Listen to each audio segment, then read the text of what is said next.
الحمدللہ رب العالمین والصلاة والسلام علی سید الانبیاء والمرسلین وعلی آلہ واصحابہ اجمعین الی یوم الدین۔ الحمدللہ آج 18 جون 2023 کو سنڈے کے دن ہمارا یہ پبلک سیشن نمبر 99 منعقد ہونے جا رہا ہے۔ آپ کے یہ ریئل ٹائم سوالات پرچیوں کی شکل میں ایک پورا کمپلیٹ تھدہ میرے پاس پہنچ چکا ہے۔ اسے انشاءاللہ ہم بعد میں ڈسکس کریں گے۔ پہلے اس ویک میں ایک کرنٹ افیئر کے طور پر آپ سمجھ لیں ایک انٹرنیشنل ایشو اس اعتبار سے کہ آلموسٹ دنیا کے تمام انسان جو کسی نہ کسی اعتبار سے ریلیجن کے ساتھ جڑے ہوئے ہیں ان کے لیے یہ اہمیت کا حامل ہے، اور وہ ایشو ہے ہمارے پڑوسی ملک انڈیا میں ایک یوٹیوبر ہیں دھروو راٹھی حفظہ اللہ تعالی من الجنت والناس۔ اللہ تعالیٰ ان کی حفاظت فرمائے اور ان کے لیے سچائی کا راستہ جو ہے وہ آسان کر دے، آمین۔ دھروو راٹھی جو ہے نا جی، یہ میں سمجھتا ہوں اس دور کے لیے بہت بڑی نعمت ہے اللہ تعالیٰ کی، اور میں پرسنلی ان سے بڑی محبت کرتا ہوں، رسپیکٹ کرتا ہوں ان کی، جو انہوں نے ایفرٹ کی ہے یوٹیوب کی دنیا میں ایک عام آدمی تک سائنٹیفک فیکٹس پہنچانے کے اعتبار سے، اسی طریقے سے جو سوشل انجسٹس ہے اس کو ہائی لائٹ کرنے کے اعتبار سے، اور سب سے بڑھ کر جو ہسٹری سے متعلق ان کی ویڈیوز ہیں وہ ہزاروں کتابوں کے اوپر بھاری ہیں۔ بیسیکلی وہ بھی میری طرح ایک میکینیکل انجینئر ہے، اور آج کل وہ جرمنی میں ہے، وہیں پہ انہوں نے شادی کی ہے، اور آپ کو پتہ ہے کہ انڈیا میں ایک بڑی کنزرویٹو قسم کی ایک خاص سوچ رکھنے والی حکومت ہے، اس کا بھی سلوک ان کے ساتھ صحیح نہیں تھا، تو وہ وہیں سے اپنی ویڈیوز بھی اپلوڈ کرتے ہیں، اور ماشاءاللہ ان کے آلموسٹ 11 ملین سے زیادہ سبسکرائبر ہو چکے ہیں، اور جس موضوع پہ بھی بولتے ہیں کمال کا بولتے ہیں، کوئی شک نہیں ہے۔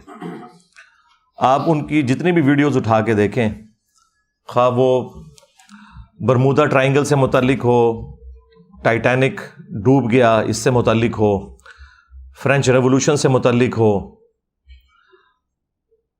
لینڈنگ آن مون اس ٹاپک کے اوپر ہو، آلموسٹ کوئی 500 کے قریب ان کی ویڈیوز اپلوڈ ہو چکی ہوئی ہیں مختلف ٹاپکس کے اوپر، اور میرا خیال ہے کہ اردو جاننے والوں کے لیے یہ بندہ نعمت ہے کہ ان تک یہ تمام انفارمیشن ان کی نیٹو لینگویج میں پہنچ رہی ہے،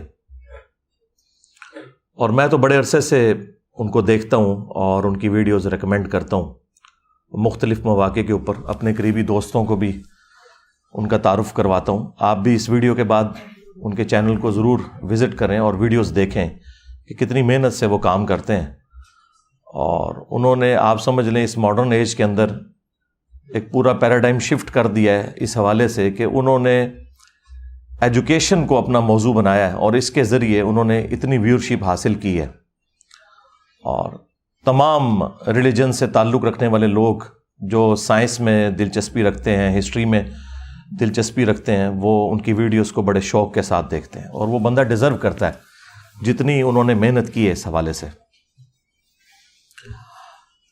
بہرحال یہ جو ابھی ریسنٹ ان کی ایک ویڈیو اپلوڈ ہوئی آلموسٹ ایک ہفتہ پہلے، وہ بھی آلموسٹ 5.3 ملین لوگ دیکھ چکے ہیں۔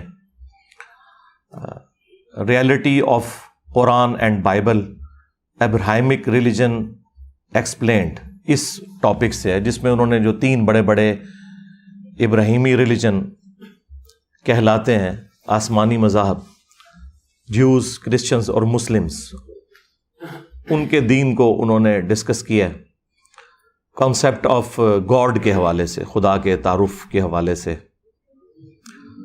اب چونکہ یہ ٹاپک ایسا ہے کہ اس کے ساتھ انصاف کا تقاضا یہ ہے کہ آپ جس ریلیجن پہ بھی بات کر رہے ہیں، آپ اس کی جو پرائمری بکس ہیں ان سے ریفرنس کوٹ کریں گے تو پھر آپ بات ٹھیک کر سکیں گے۔ ادروائز آپ کسی ایک ریلیجن کو چن کے اس کی جو الہامی کتابیں ہیں ان میں سے چند ورسز اٹھا کے اسے ایکسٹراپولیٹ کریں اور باقیوں کے اوپر لگائیں تو یہ ایک علمی طور پر زیادتی ہے۔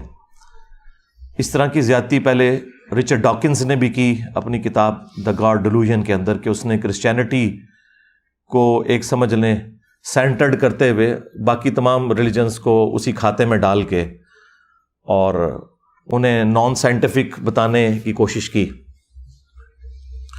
وہ تو خیر ایک بد نیت شخص ہے رچرڈ ڈاکنز، اس کی میں نے کئی ایک بد نیتی والی اپروچز نوٹ کی ہیں، لیکن جہاں تک یہ دھروو راٹھی کا تعلق ہے تو یہ ایک مخلص بندہ ہے۔ مجھے ان کی ویڈیو میں کہیں پہ بھی دو نمبری نظر نہیں آئی، اور پرسنلی میں نے دیکھا ہے کہ وہ جو سپرسٹیشیس قسم کی چیزیں ہوتی ہیں ان کے بھی خلاف وقتاً فوقتاً بولتے ہیں۔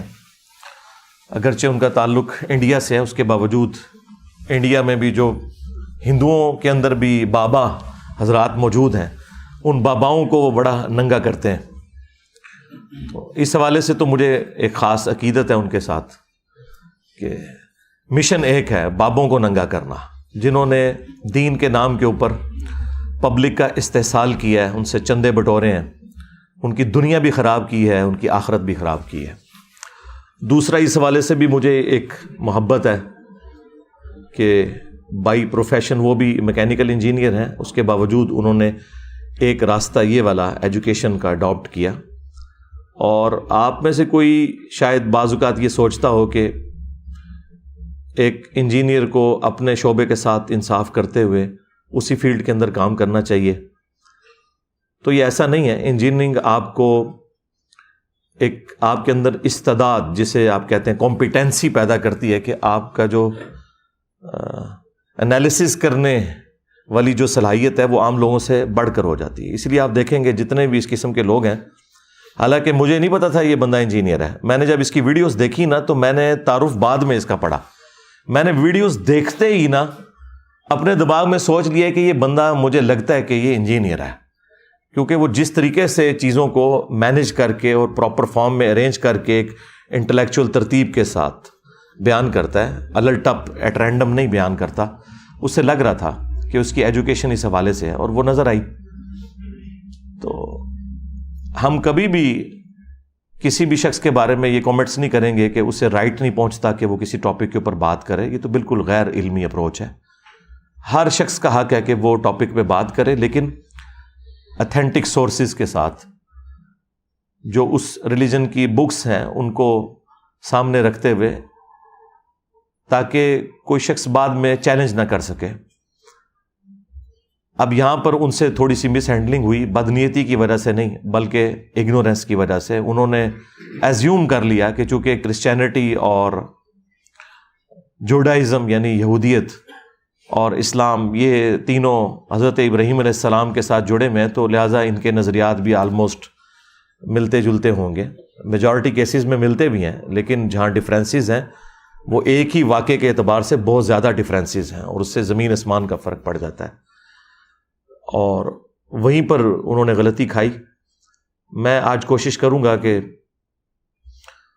پوری ویڈیو کے اوپر اگر میں کامنٹس کروں تو 2 سے 2.5 گھنٹے چاہیے، لیکن میں صرف جو اسلام کے پوائنٹ آف ویو سے انہوں نے اپنا موقف دیا ہے اسے ریبٹل کروں گا 10 علمی پوائنٹس کی شکل میں انشاءاللہ تعالی، اور اس میں جو چیزیں انہوں نے درست بیان کی ہیں میں انہیں انڈورس کروں گا، اور جہاں پر ان سے بدنیتی کی وجہ سے نہیں، اگنورینس کی وجہ سے، یا انہوں نے کرسچینٹی کو ہی ایک ایکسٹراپولیٹ کر کے اسلام کے کھاتے میں ڈال دیا، تو وہاں پہ میں اختلاف رائے کرتے ہوئے جو اسلام کی جو پرائمری بک ہے، ٹیکسٹ بک قرآن، انشاءاللہ اس سے کراس ریفرنسز دے کے میں ایک ایک چیز لوگوں کے سامنے انشاءاللہ تعالی کلیئر کروں گا۔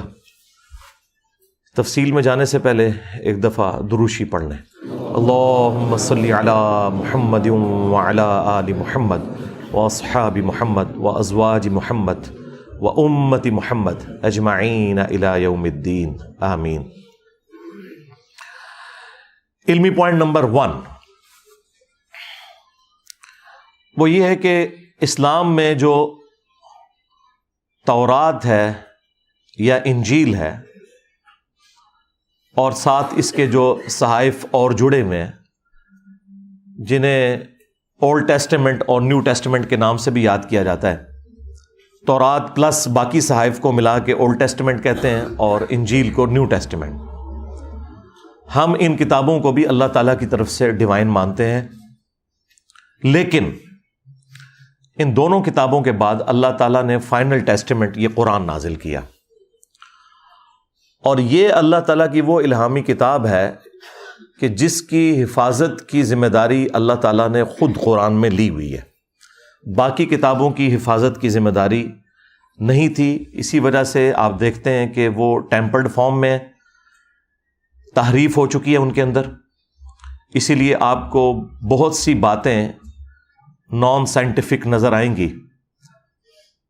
اور یہ کیسے ہو سکتا ہے کہ کریٹر آف دا یونیورس کوئی کلام نازل کرے اپنی کریشن سے متعلق، فزیکل فینامنا آف نیچر سے متعلق، اور اس میں اس طرح کے سائنٹیفک ایرر پائے جاتے ہوں. اور سائنس سے مراد اسٹیبلش سائنس، میں ہائیپوتھیسز یا تھیوریز کی بات نہیں کر رہا. یہ ہو نہیں سکتا کہ اس طرح کا کوئی ایرر پایا جاتا ہو.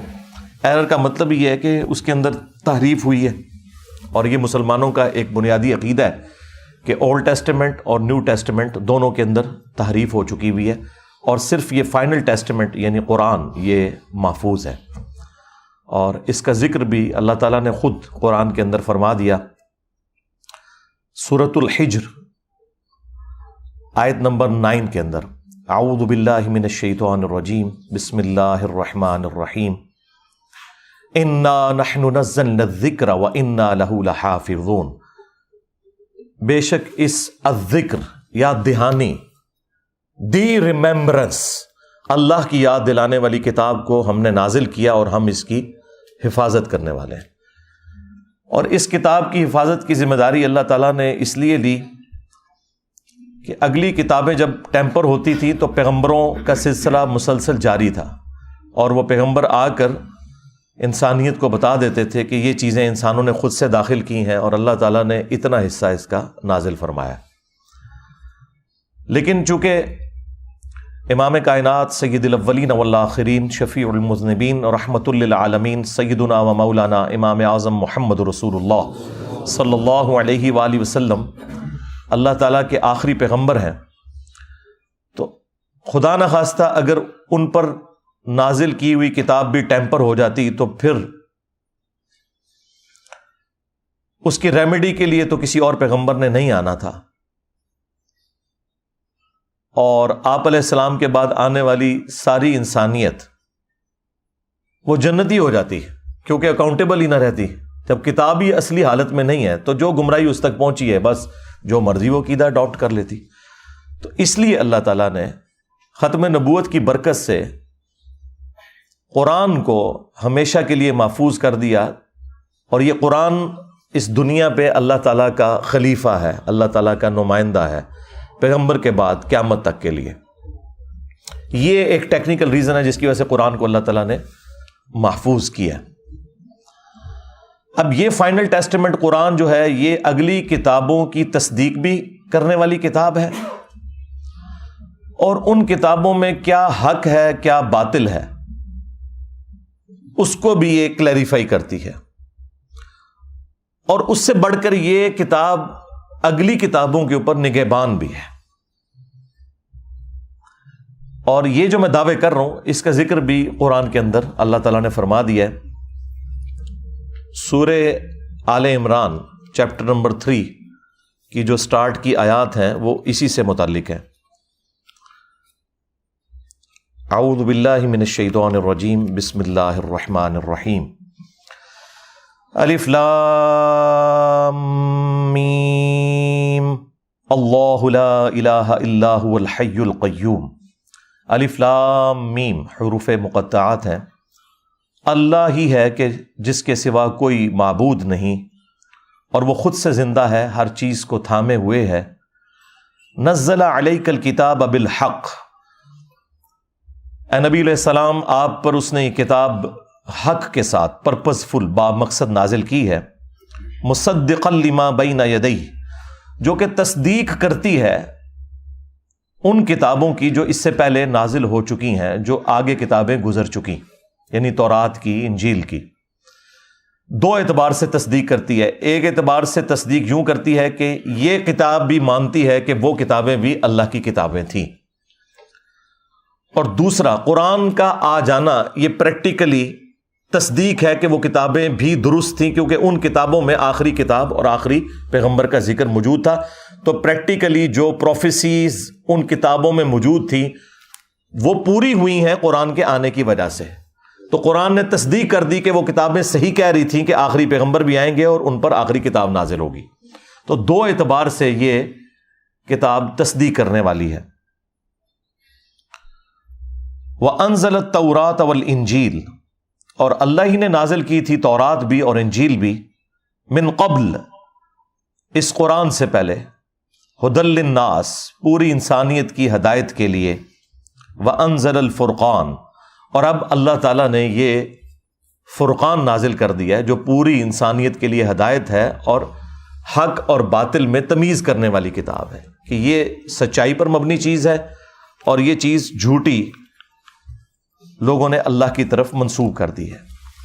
ان الذین کفروا بآیات اللہ، بے شک وہ لوگ جو کہ کفر کرتے ہیں اللہ کی آیات کا، یعنی انکار کرتے ہیں، لہم عذاب شدید، ان کے لیے شدید عذاب ہے، واللہ عزیز ذو انتقام، اور اللہ تعالیٰ غالب ہے اور انتقام لینے والا ہے۔ غالب اتنا ہے کہ چاہے تو اس دنیا میں انتقام لے لے، لیکن یہ اس کی حکمت کا تقاضا ہے کہ دنیا میں چھوٹ دیتا ہے اور آخرت کے دن پکڑ کرے گا۔ اور دوسری چیز جو میں نے بتائی تھی کہ یہ نگہبان ہے اگلی کتابوں کے اوپر، اس کا ذکر اللہ تعالیٰ نے سورۃ المائدہ میں فرمایا ہے، آیت نمبر 48 میں، چیپٹر نمبر 5 ہے یہ۔ وَأَنزَلْنَا إِلَيْكَ الْكِتَابَ بِالْحَقِّ، اور ہم نے نازل کی ہے اے نبی علیہ السلام آپ کی طرف یہ کتاب پرپز فل، با مقصد، حق کے ساتھ، سچائی کے ساتھ، مصدقا لما بین یدیہ، جو کہ تصدیق کرتی ہے جو اس سے آگے کتابیں گزر چکی، من الکتاب، کتاب میں سے، اور یہ تمام کتابیں اصل میں لوح محفوظ سے ہیں، قرآن بھی وہیں سے ہے، بل ہوا قرآن مجید فی لوح محفوظ۔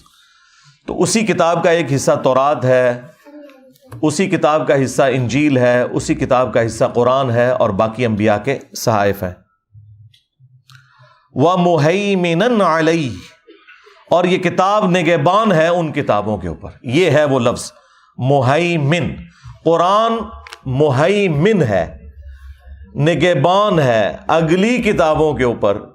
قرآن یہ اسٹیبلش کرے گا کہ اگلی الہامی کتابوں کی کون سی باتیں درست ہیں اور کون سی باتیں غلط ہیں، جو لوگوں نے اس میں داخل کر دی ہیں، قرآن کو ٹیمپر کر دیا ہے، اس کے اندر تحریف کر دی ہے۔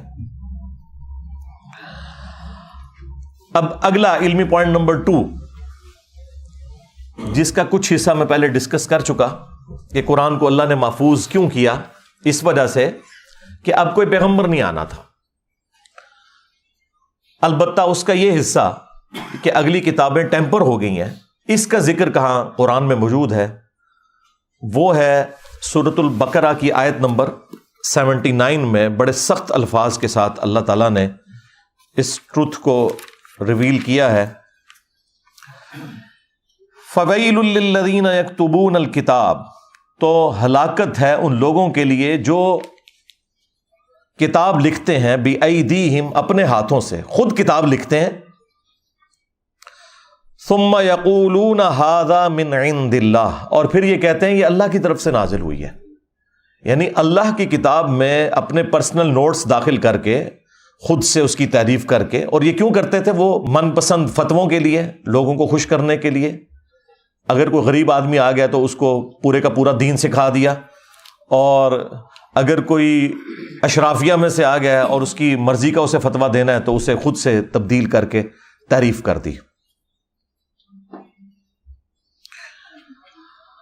لِيَشْتَرُوا بِهِ ثَمَنًا قَلِيلًا، اور اس کے ذریعے یہ دنیا کی منفعت، جو کہ قلیل منفعت ہے، دنیا کے چند ٹکوں بلکہ آج کل تو کہنا چاہیے چند روپوں کی، اب چونکہ ٹکا بھی اب 2 روپے کا 1 ٹکا ہو چکا ہے، تو دنیا کی تھوڑی سی منفعت کی خاطر اللہ کی آیات کو وہ بیچ دیتے تھے۔ فویل لہم مما کتبت، تو اللہ تعالیٰ فرما رہا ہے ہلاکت ہے جو کچھ انہوں نے لکھا، ایدیہم ان کے ہاتھوں نے، وویل لہم مما یکسبون اور ہلاکت ہے اس کے لیے بھی جو یہ کما رہے ہیں، یعنی جو انہوں نے حرام کمایا وہ بھی ہلاکت ہے، اور جو انہوں نے آخرت کا عذاب کما لیا اپنے لیے یہ ہلاکت ہے۔ پھر یہی ٹاپک جو ہے چیپٹر نمبر 3 کے اندر بھی آیا، سورہ آل عمران کے اندر بھی، وہاں پہ آیت نمبر ہے 78، وَإِنَّ مِنْهُمْ لَفَرِيقًا يَلْوُونَ أَلْسِنَتَهُمْ بِالْكِتَابِ، اور اے نبی علیہ السلام بے شک ان میں سے ایسے لوگ بھی ہیں جو اپنی زبان کو مروڑ مروڑ کر تلاوت کرتے ہیں کتاب میں سے، لِتَحْسَبُوهُ مِنَ الْكِتَابِ، تاکہ تم یہ سمجھو کہ یہ کتاب میں سے پڑھ رہے ہیں۔ آپ اکثر علماء کو نہیں دیکھتے کہ وہ عربی اشعار کو ایگزیکٹلی قرآن کے لہجے میں عین ہا کا خیال رکھتے ہوئے پڑھ رہے ہوتے ہیں، اور عام آدمی سمجھ رہا ہوتا ہے یہ قرآن پڑھ رہے ہیں، کہانیاں سنا رہے ہوتے ہیں اور لوگ سمجھ رہے ہوتے ہیں یہ قرآن و سنت سے بیان کر رہے ہیں۔ تو یہود و نصارہ کے علماء بھی یہی کیا کرتے تھے۔ وما ہوا من الکتاب، حالانکہ وہ تو کتاب میں سے ہوتا ہی نہیں ہے۔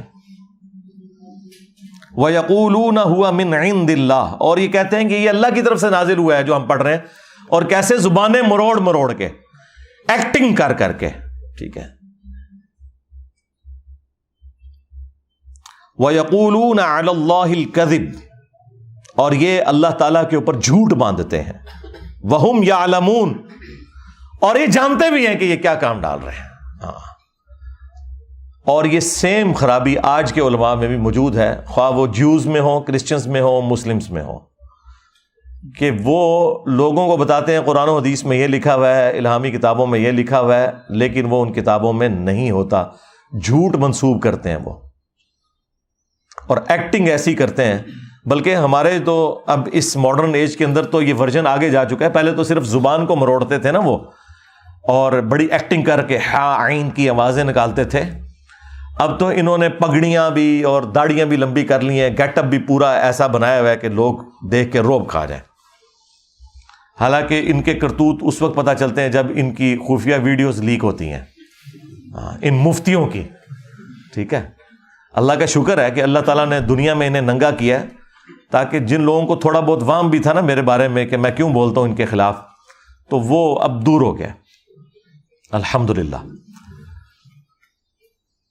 علمی پوائنٹ نمبر 3، دھروو راٹھی بھائی نے اس ویڈیو کے سٹارٹ کے اندر ایک بات کی تھی کہ میں یہ اس لیے سب کچھ کرنے جا رہا ہوں کہ کامن ٹرمز کے اوپر لوگوں کو اکٹھا کیا جائے، کیونکہ ریلیجن سب سے پوٹنٹ جذبہ ہے جس کی بنیاد کے اوپر لوگ ایکسپلائٹ کرتے ہیں معاملات کو، اور یہ جتنے بھی مذہبی قسم کے ڈومیننٹ لوگ ہیں جو پیشوا بنے ہوئے ہیں وہ مس یوز کرتے ہیں اس جذبے کو، لہٰذا ہارمنی پیدا کرنے کے لیے کامن ٹرمز کے اوپر لوگوں کو اکٹھا کیا جائے۔ تو یہ بات ان کی بالکل درست ہے۔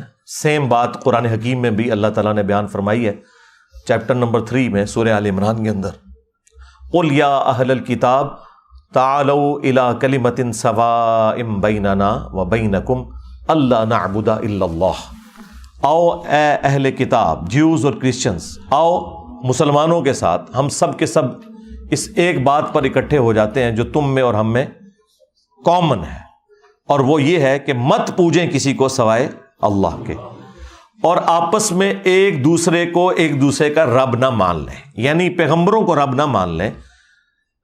سپیشی کے اعتبار سے پیغمبر بھی تو انسان ہے، ہم میں سے ہی ہیں، مرتبے کی بات نہیں ہو رہی، مرتبے میں کوئی ان کو نہیں پہنچ سکتا، تو ان پیغمبروں کے بارے میں ہم ڈیوینٹی کلیم نہ کریں، ہم اللہ تعالیٰ کو اپنا رب مانیں۔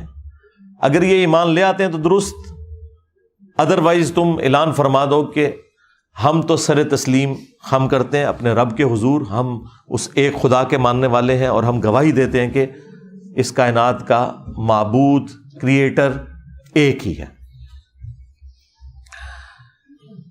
علمی پوائنٹ نمبر 4، دھروو راٹھی نے اس میں یہ بھی بات کی کہ میں اپنی پوری ویڈیو کے اندر جہاں کہیں بھی گاڈ کا لفظ یوز کروں یا خدا کا لفظ یوز کروں یا بھگوان کا لفظ استعمال کروں یا اللہ کا لفظ استعمال کروں تو یہ سب کے سب الفاظ ایک ہی ہستی کی طرف اشارہ کریں گے، کیونکہ یہ ایک ہی ہستی کے مختلف نام ہیں مختلف ریلیجنز کے اندر۔ بالکل میں اس کو سیکنڈ کروں گا، ہمیں بھی کوئی آر نہیں ہے، نام آپ کوئی بھی اچھا اللہ کی طرف جو اس ریلیجن میں یا اس زبان کے اندر سب سے سپرلیٹو ڈگری ہے وہ آپ خدا کی طرف منسوب کر سکتے ہیں۔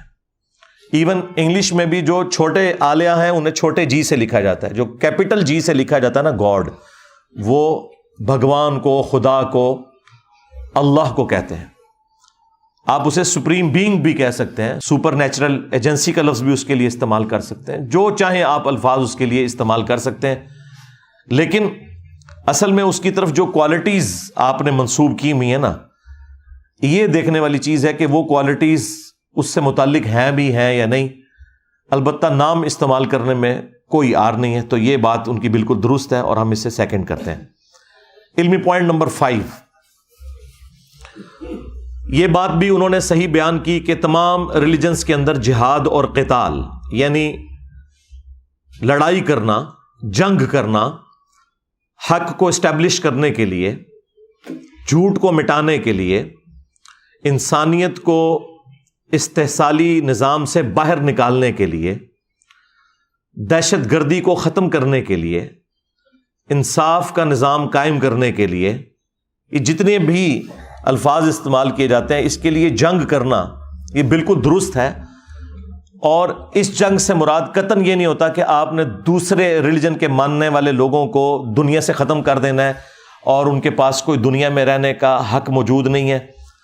اور اس میں اکثر ہندوؤں کی جانب سے اور کرسچنز کی جانب سے قرآن حکیم کی ایک آیت آؤٹ آف کانٹیکسٹ پیش کی جاتی ہے، سورہ التوبہ کی آیت نمبر 5، وہ انہوں نے کوٹ کی اپنی اس ویڈیو کے اندر کہ یہ آؤٹ آف کانٹیکسٹ ہے، کہ جہاں کہیں مشرک پاؤ اسے قتل کر دو۔ تو انہوں نے بھی بتایا کہ یہ ایک ٹریٹی سے ریلیٹڈ تھا، اس زمانے کے لیے وہ ایک معاہدہ تھا مسلمانوں اور کافروں کے درمیان، جو کافروں نے توڑ دیا اور مسلمانوں کو قتل کیا۔ ان کافروں کے لیے اللہ نے فرمایا تھا کہ یہ جہاں بھی نظر آئیں اب ان کو آپ نے قتل کرنا ہے اس بدلے کے طور پر، نہ کہ دنیا میں جتنے کافر ہیں وہ آپ نے ختم کر دینا ہے۔ یہ بات بالکل ٹھیک کی کہ ایسی کوئی بات قرآن میں نہیں لکھی ہوئی، بلکہ قرآن میں تو اس سے اگلا ورژن موجود ہے، سورۃ البقرہ کی آیت نمبر 256، چیپٹر نمبر 2 ہے یہ، لا اکراہ فی الدین قد تبین الرشد من الغی، دین قبول کرنے کے بارے میں کوئی جبر نہیں ہے۔ اللہ تعالیٰ نے ہدایت کو گمراہی سے الگ کر کے بیان کر دیا، یعنی یہ زبردستی نہیں ہے کہ آپ نے یہ ریلیجن قبول کرنا ہے، بلکہ اللہ تعالیٰ نے حق اور باطل کو واضح کر دیا، جس کی مرضی حق کا راستہ اختیار کرے، جس کی مرضی باطل کا راستہ، اور دنیا میں اللہ تعالیٰ اسے رہنے کے لیے اسباب بھی پرووائڈ کرے گا، البتہ آخرت پھر صرف ان لوگوں کے لیے ہوگی جو اللہ کے تابع فرمان ہوں گے۔ تمام انبیاء کی دعوت کا مقدمہ اسی کے اوپر قائم ہے، انا ہدیناہ السبیل اما شاکرا و اما کفورا، ہم نے ہدایت کا راستہ واضح کر دیا ہے، چاہے تو شکر گزاری کی روش اختیار کرو، خواہ نہ شکری کی روش اختیار کرو۔ دین قبول کرنے کے اعتبار سے کسی کے اوپر جبر نہیں ہے۔ تو یہ انہوں نے جو بات کی بالکل ٹھیک کی۔ علمی پوائنٹ نمبر 6، کافر کی جو ڈیفینیشن انہوں نے کی ہے وہ پارشلی تو درست ہے کہ جو ایتھیسٹ ہیں، جو منکرین خدا ہیں، وہ کافر ہیں، انکاری ہیں اللہ کی ذات کے، اور ہم ان کے لیے کفر کا لفظ استعمال کرتے ہیں۔ لیکن انہوں نے جو یہ بات کی کہ کافر صرف وہی ہوتا ہے جو اللہ کا انکار کر دے، یہ بات ان کی بالکل غلط ہے۔ اسلام میں ایسا نہیں ہے۔ اسلام میں بنیادی 3 عقائد ہیں۔ نمبر 1 عقیدہ توحید، ایک خدا کو ماننا اس کے ساتھ کسی کو شریک نہ ٹھہرانا۔ نمبر 2 عقیدہ رسالت، یہ عقیدہ رکھنا کہ اللہ تعالیٰ نے انسانیت کی رہنمائی کے لیے انسانوں ہی میں سے پیغمبروں کو چنا، اور وہ پیغمبر خدا نہیں تھے، نہ خدا کے بیٹے تھے، بلکہ صرف وہ خدا کے ریپریزنٹیٹو تھے، انسان ہی تھے، اور ان کے ذریعے انسانیت کو اللہ تعالیٰ نے اپنی تعلیمات سکھائیں۔ اور عقیدہ نمبر 3 ہے عقیدہ آخرت، کہ آپ جو کچھ بھی دنیا میں کرتے ہیں مرنے کے بعد اللہ تعالیٰ آپ کو دوبارہ زندہ کرے گا، اور آن دا ڈے آف ججمنٹ، قیامت کے دن آپ اکاؤنٹیبل ہیں، جواب دہ ہیں اللہ تعالیٰ کی بارگاہ میں ان تمام اعمال کا جو دنیا میں آپ نے کیے، خواہ وہ حقوق اللہ سے متعلق ہوں یا حقوق العباد، یعنی اللہ تعالیٰ کے حق ہوں یا اللہ کے بندوں کے حق۔ اگر آپ نے ان کے ساتھ نیکی کی ہے تو اللہ تعالیٰ آپ کو انعام دے گا، اور اگر برائی کی ہے تو اس کی آپ سزا پائیں گے۔ اور یہ تمام ریلیجنز کے اندر یہ کامن چیز ہے۔ ان تینوں عقیدوں میں سے کسی ایک کا بھی انکار کر دیں تو کافر ہے۔ صرف خدا کا انکار کفر نہیں ہے، بلکہ ان تینوں عقائد میں سے کسی ایک چیز کا انکار کر دینا بھی کفر ہے۔ اصل میں وہ یہ ایک کامن ٹرمز کے پوائنٹ آف ویو سے بات کرنا چاہ رہے تھے، اس کی وجہ سے وہ آپ سمجھ لیں تھوڑا ٹریک سے ہٹ گئے کہ بت پرستی کا جو دین ہے اس کو ماننے والا بھی کوئی کافر نہیں ہوگا، کیونکہ وہ پیچھے تو ایک ہی خدا کو مان رہے ہیں۔ تو چونکہ ان کا اوورآل نظریہ ایک خدا کو ماننے کا ہے، لہٰذا وہ کافر نہیں ہے۔ تو اسلام میں ایسا نہیں ہے۔ اسلام میں بت پرستی جو ہے یہ کفر اور شرک ہے، اور یہ ایگریڈ اپان ہے۔ آج میں جتنی بھی گفتگو کر رہا ہوں ان میں سے کوئی ایک بات بھی ایسی نہیں ہے جو مسلمانوں کا کوئی ایک فرقہ اس کا ڈینائل کرتا ہو۔ یہ وہ عقائد ہیں کہ جو ایگریڈ اپان ہے، چونکہ قرآن کے اندر لکھے ہوئے ہیں۔ تو کسی بھی دنیا کے مسلمان مکتب فکر کا ایسا عقیدہ نہیں ہے کہ بت پرستی کا ماننے والا جو ہے وہ کافر نہیں ہے، یا وہ جیوز اور کرسچنز جو خدا کے لیے بیٹا تجویز کرتے ہیں، اس کی اولاد تجویز کرتے ہیں، وہ کافر نہیں ہے، وہ کافر ہی مانتے ہیں۔ اور قرآن حکیم اپنے اس مقدمے کے اندر بالکل واضح ہے۔ اس حوالے سے انہوں نے ایک آیت کوٹ کی جو اکثر نان مسلمز جو ہیں وہ اپنی اگنورنس کی وجہ سے غلط کوٹ کرتے ہیں، اور بعض اوقات مسلمانوں میں سے بھی لوگ کوٹ کرتے ہیں۔ یہ آیت جو ہے وہ سورۃ البقرہ کی آیت نمبر 62 ہے، بڑی مشہور آیت ہے، اکثر آپ نے مختلف لوگوں سے سنی ہوگی۔ میں نے اس کے اوپر کافی دفعہ گفتگو کی ہے، اور میری تفصیلی ویڈیو اس کے اوپر ریکارڈڈ موجود ہے، کیا یہودی اور عیسائی بھی جنت میں جائیں گے۔ ان الذین آمنوا والذین ہادوا، بے شک جو لوگ ایمان لائے یعنی جو مسلمان ہیں اور جو یہودی ہیں، والنصارى اور جو نصرانی ہیں کرسچنز، والصابئین اور جو صابی ہیں۔ یہ صابی عموماً لوگ سمجھتے ہیں اس سے مراد ستارہ پرست ہیں، ایسا نہیں ہے۔ صابی دین ابراہیمی کے ماننے والے لوگ تھے۔ من آمن باللہ، ان میں سے جو بھی ایمان لے آئے اللہ پر، والیوم الآخر اور آخرت کے دن پر، وعمل صالحا اور نیک اعمال کرے، فلہم اجرہم عند ربہم، تو پھر ان سب لوگوں کے لیے ان کے رب کے حضور اجر ہے، ولا خوف علیہم ولا ہم یحزنون، اور قیامت کے دن نہ انہیں کوئی خوف ہوگا اور نہ کوئی غم لاحق ہوگا، یعنی یہ سب کے سب لوگ قیامت کے دن امن میں ہوں گے۔ اس آیت کو بعض لوگ آؤٹ آف کانٹیکسٹ کوٹ کرتے ہیں، اور وہ کہتے ہیں کہ دیکھیں اس میں تو اللہ تعالیٰ نے واضح کہہ دیا کہ خواہ مسلمان ہوں، یہودی ہوں، کرسچنز ہوں، صابی ہوں، اللہ پر اور آخرت پر ایمان لے آئیں تو قیامت کے دن وہ کامیاب ہو جائیں گے اپنے نیک اعمال کے سبب۔ اس میں ایمان بالرسالت کا ذکر نہیں ہے، اور وہ اس سے یہ رزلٹ نکالنے کی کوشش کرتے ہیں کہ ایمان بالرسالت کوئی ضروری چیز نہیں، اللہ کو اور آخرت کو مان لیں تو آپ کامیاب ہو جائیں گے۔ اور اسی وجہ سے آپ کو پتہ ہے کہ اکبر بادشاہ مغلوں کا، اب میرا خود بھی تعلق مغل خاندان سے ہے، اس کے باوجود میں سمجھتا ہوں کہ سب کانٹیننٹ میں جو دین کے اعتبار سے گمراہی کا دروازہ جس شخص نے کھولا وہ جلال الدین اکبر تھا۔ تو اس نے جو ایک کامن ریلیجن کا کانسیپٹ دیا وہ اسی بنیاد کے اوپر دیا کہ یہ ساری کی ساری تفریق انبیاء کے ناموں کے اوپر ہے، لہٰذا انبیاء کو بیچ میں سے نکال دیا جائے، نعوذ باللہ، تو پھر پوری دنیا ہیپی رہے گی، کیونکہ یہ ساری تفریق آتی ہی پیغمبروں کے نام کے اوپر ہے۔ مسلمان جو ہے محمد رسول اللہ کو مانتے ہیں، اور یہودی جو ہیں وہ موسیٰ علیہ السلام کو مانتے ہیں، کرسچن جو ہیں وہ عیسیٰ علیہ السلام کو مانتے ہیں، تو اس کی وجہ سے پھر تفریق آ جاتی ہے۔ اگر خدا اور آخرت کا کانسیپٹ رکھا جائے تو وہ تو ہندوؤں میں موجود ہے، اور اچھے اعمال کیے جائیں وہ تمام ریلیجن کہتے ہیں، تو یہ سارے معاملات حل ہو جائیں گے۔ اور یہ آیت کوٹ کرتے ہیں، حالانکہ یہ آیت خود بول کے کہہ رہی ہے کہ آپ اس آیت کو بالکل آؤٹ آف کانٹیکسٹ پیش کر رہے ہیں، کیونکہ جب اس میں آ گیا کہ بے شک وہ لوگ جو ایمان لائے اور جو یہودی ہیں اور جو نصرانی ہیں، مجھے بتائیں یہودی کون ہوتا ہے؟ جو کسی پیغمبر کا ماننے والا ہوتا ہے یا پیغمبر کا نہیں ماننے والا ہوتا؟ پیغمبر کا ماننے والا ہوتا ہے۔ نصرانی کون ہوتا ہے؟ جو جیزس کرائسٹ کو ماننے والا ہے۔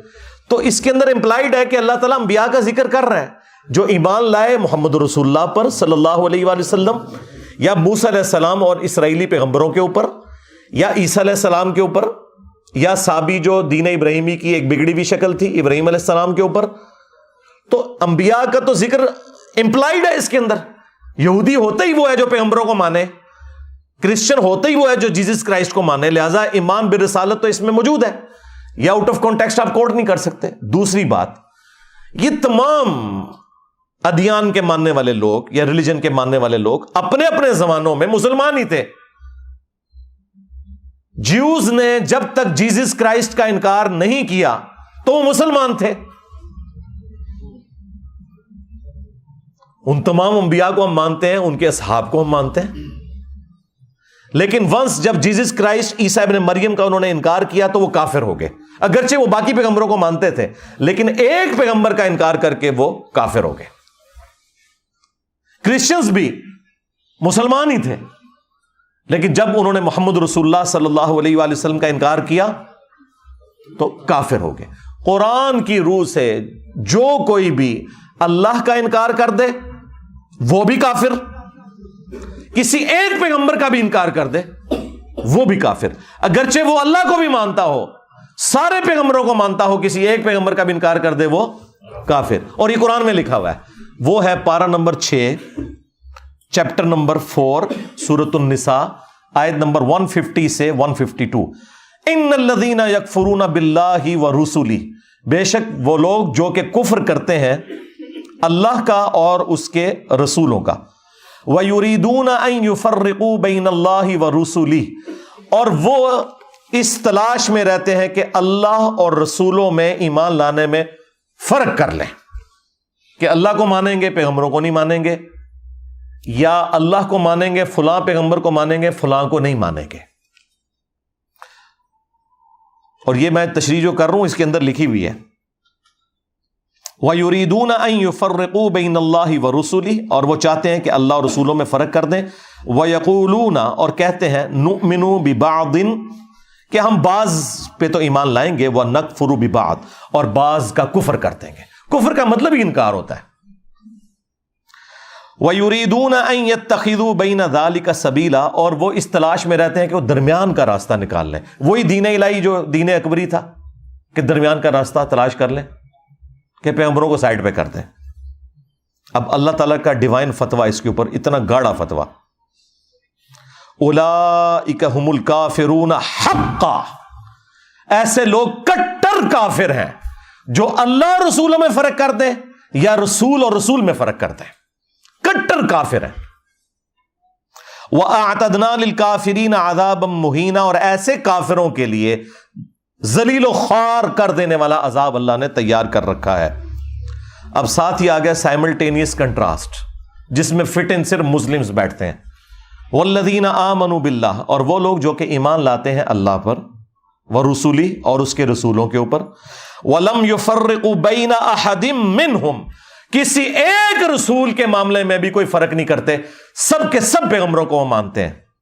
اولئک سوف یؤتیہم اجورہم، یہ وہ لوگ ہیں جنہیں عنقریب اللہ تعالیٰ پورا پورا بدلہ دے گا ان کی اس نیکی کا، وَكَانَ اللَّهُ غَفُورًا رَحِيمًا، اور اللہ تعالیٰ بخشنے والا اور رحم فرمانے والا ہے۔ اب یہ جو آیات ہیں، آیت نمبر 150 سے 152 چیپٹر نمبر 4 سورۃ النساء کی، یہ واضح ثبوت ہے کہ کسی ایک پیغمبر کا انکار کرنے والا بھی کافر ہے۔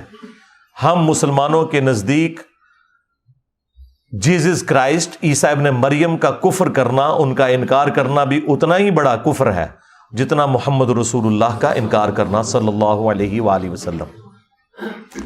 لہذا کفر کی جو انہوں نے ڈیفینیشن کی وہ قرآن کے اعتبار سے درست نہیں تھی، یہ وہ کلیریفیکیشن تھی جو میں نے ضروری سمجھی۔ علمی پوائنٹ نمبر 7، انہوں نے یہ کانسیپٹ دیا اس کے اندر، دھروو راٹھی نے، کہ اسلام میں اور کرسچینٹی میں اور جوڈائزم میں اللہ کے سوا کسی اور ہستی کا بت بنانا یہ کفر ہے، یہ حرام ہے۔ ہاں، خدا کا اگر بت بنایا جائے تو یہ جائز ہے۔ اور انہوں نے سورۃ النساء کی جو آیت نمبر 48 ہے اور 116، ان اللہ لا یغفر ان یشرک بہ ویغفر ما دون ذلک لمن یشاء، بے شک اللہ تعالیٰ اس گناہ کو تو قیامت کے دن کبھی معاف نہیں کرے گا کہ کوئی شخص شرک کے ساتھ اللہ کے حضور حاضر ہوا، اس کے سوا ہر گناہ کو معاف کر دے گا جس کے لیے چاہے گا۔ تو اس شرک کے گناہ کو انہوں نے ریلیٹ کیا کہ یہ شرک صرف وہ لوگ کر رہے ہیں جو خدا کے علاوہ کسی اور ہستی کا بت بناتے ہیں۔ اگر کوئی خدا کا بت بنائے یا خدا کے محبوب بندوں کا کوئی بت بنا لیتا ہے اور پیچھے دھیان اللہ ہی کی طرف سے ہے کہ یہ اللہ کی طرف لے جانے والی چیزیں ہیں، تو انہوں نے اسلام کے کھاتے میں بھی ڈال دیا اسے کہ یہ اسلام میں بھی کوئی کفر نہیں ہے، نعوذ باللہ من ذالک۔ لیکن انہوں نے کوئی آیت کوٹ نہیں کی اس حوالے سے۔ انہوں نے جو ٹیمپرڈ فارم میں کتابیں ہیں ان کا حوالہ دیا، خیر وہ بھی، اس کو بھی میں بریف کر سکتا ہوں، اسے ہم چھوڑتے ہیں، ہم قرآن کے اوپر آتے ہیں۔ میرے بھائی قرآن میں تو بالکل ایسا کوئی کانسیپٹ نہیں ہے، یہ بالکل قرآن کے اوپر، اسلام کے اوپر جھوٹ باندھنا ہے کہ اسلام میں کسی قسم کی کوئی بت پرستی کی اجازت موجود ہے، ناٹ ایٹ آل۔ اللہ کا بت بنانے کی بھی اجازت نہیں، تو باقی تو آپ چھوڑ ہی دیں۔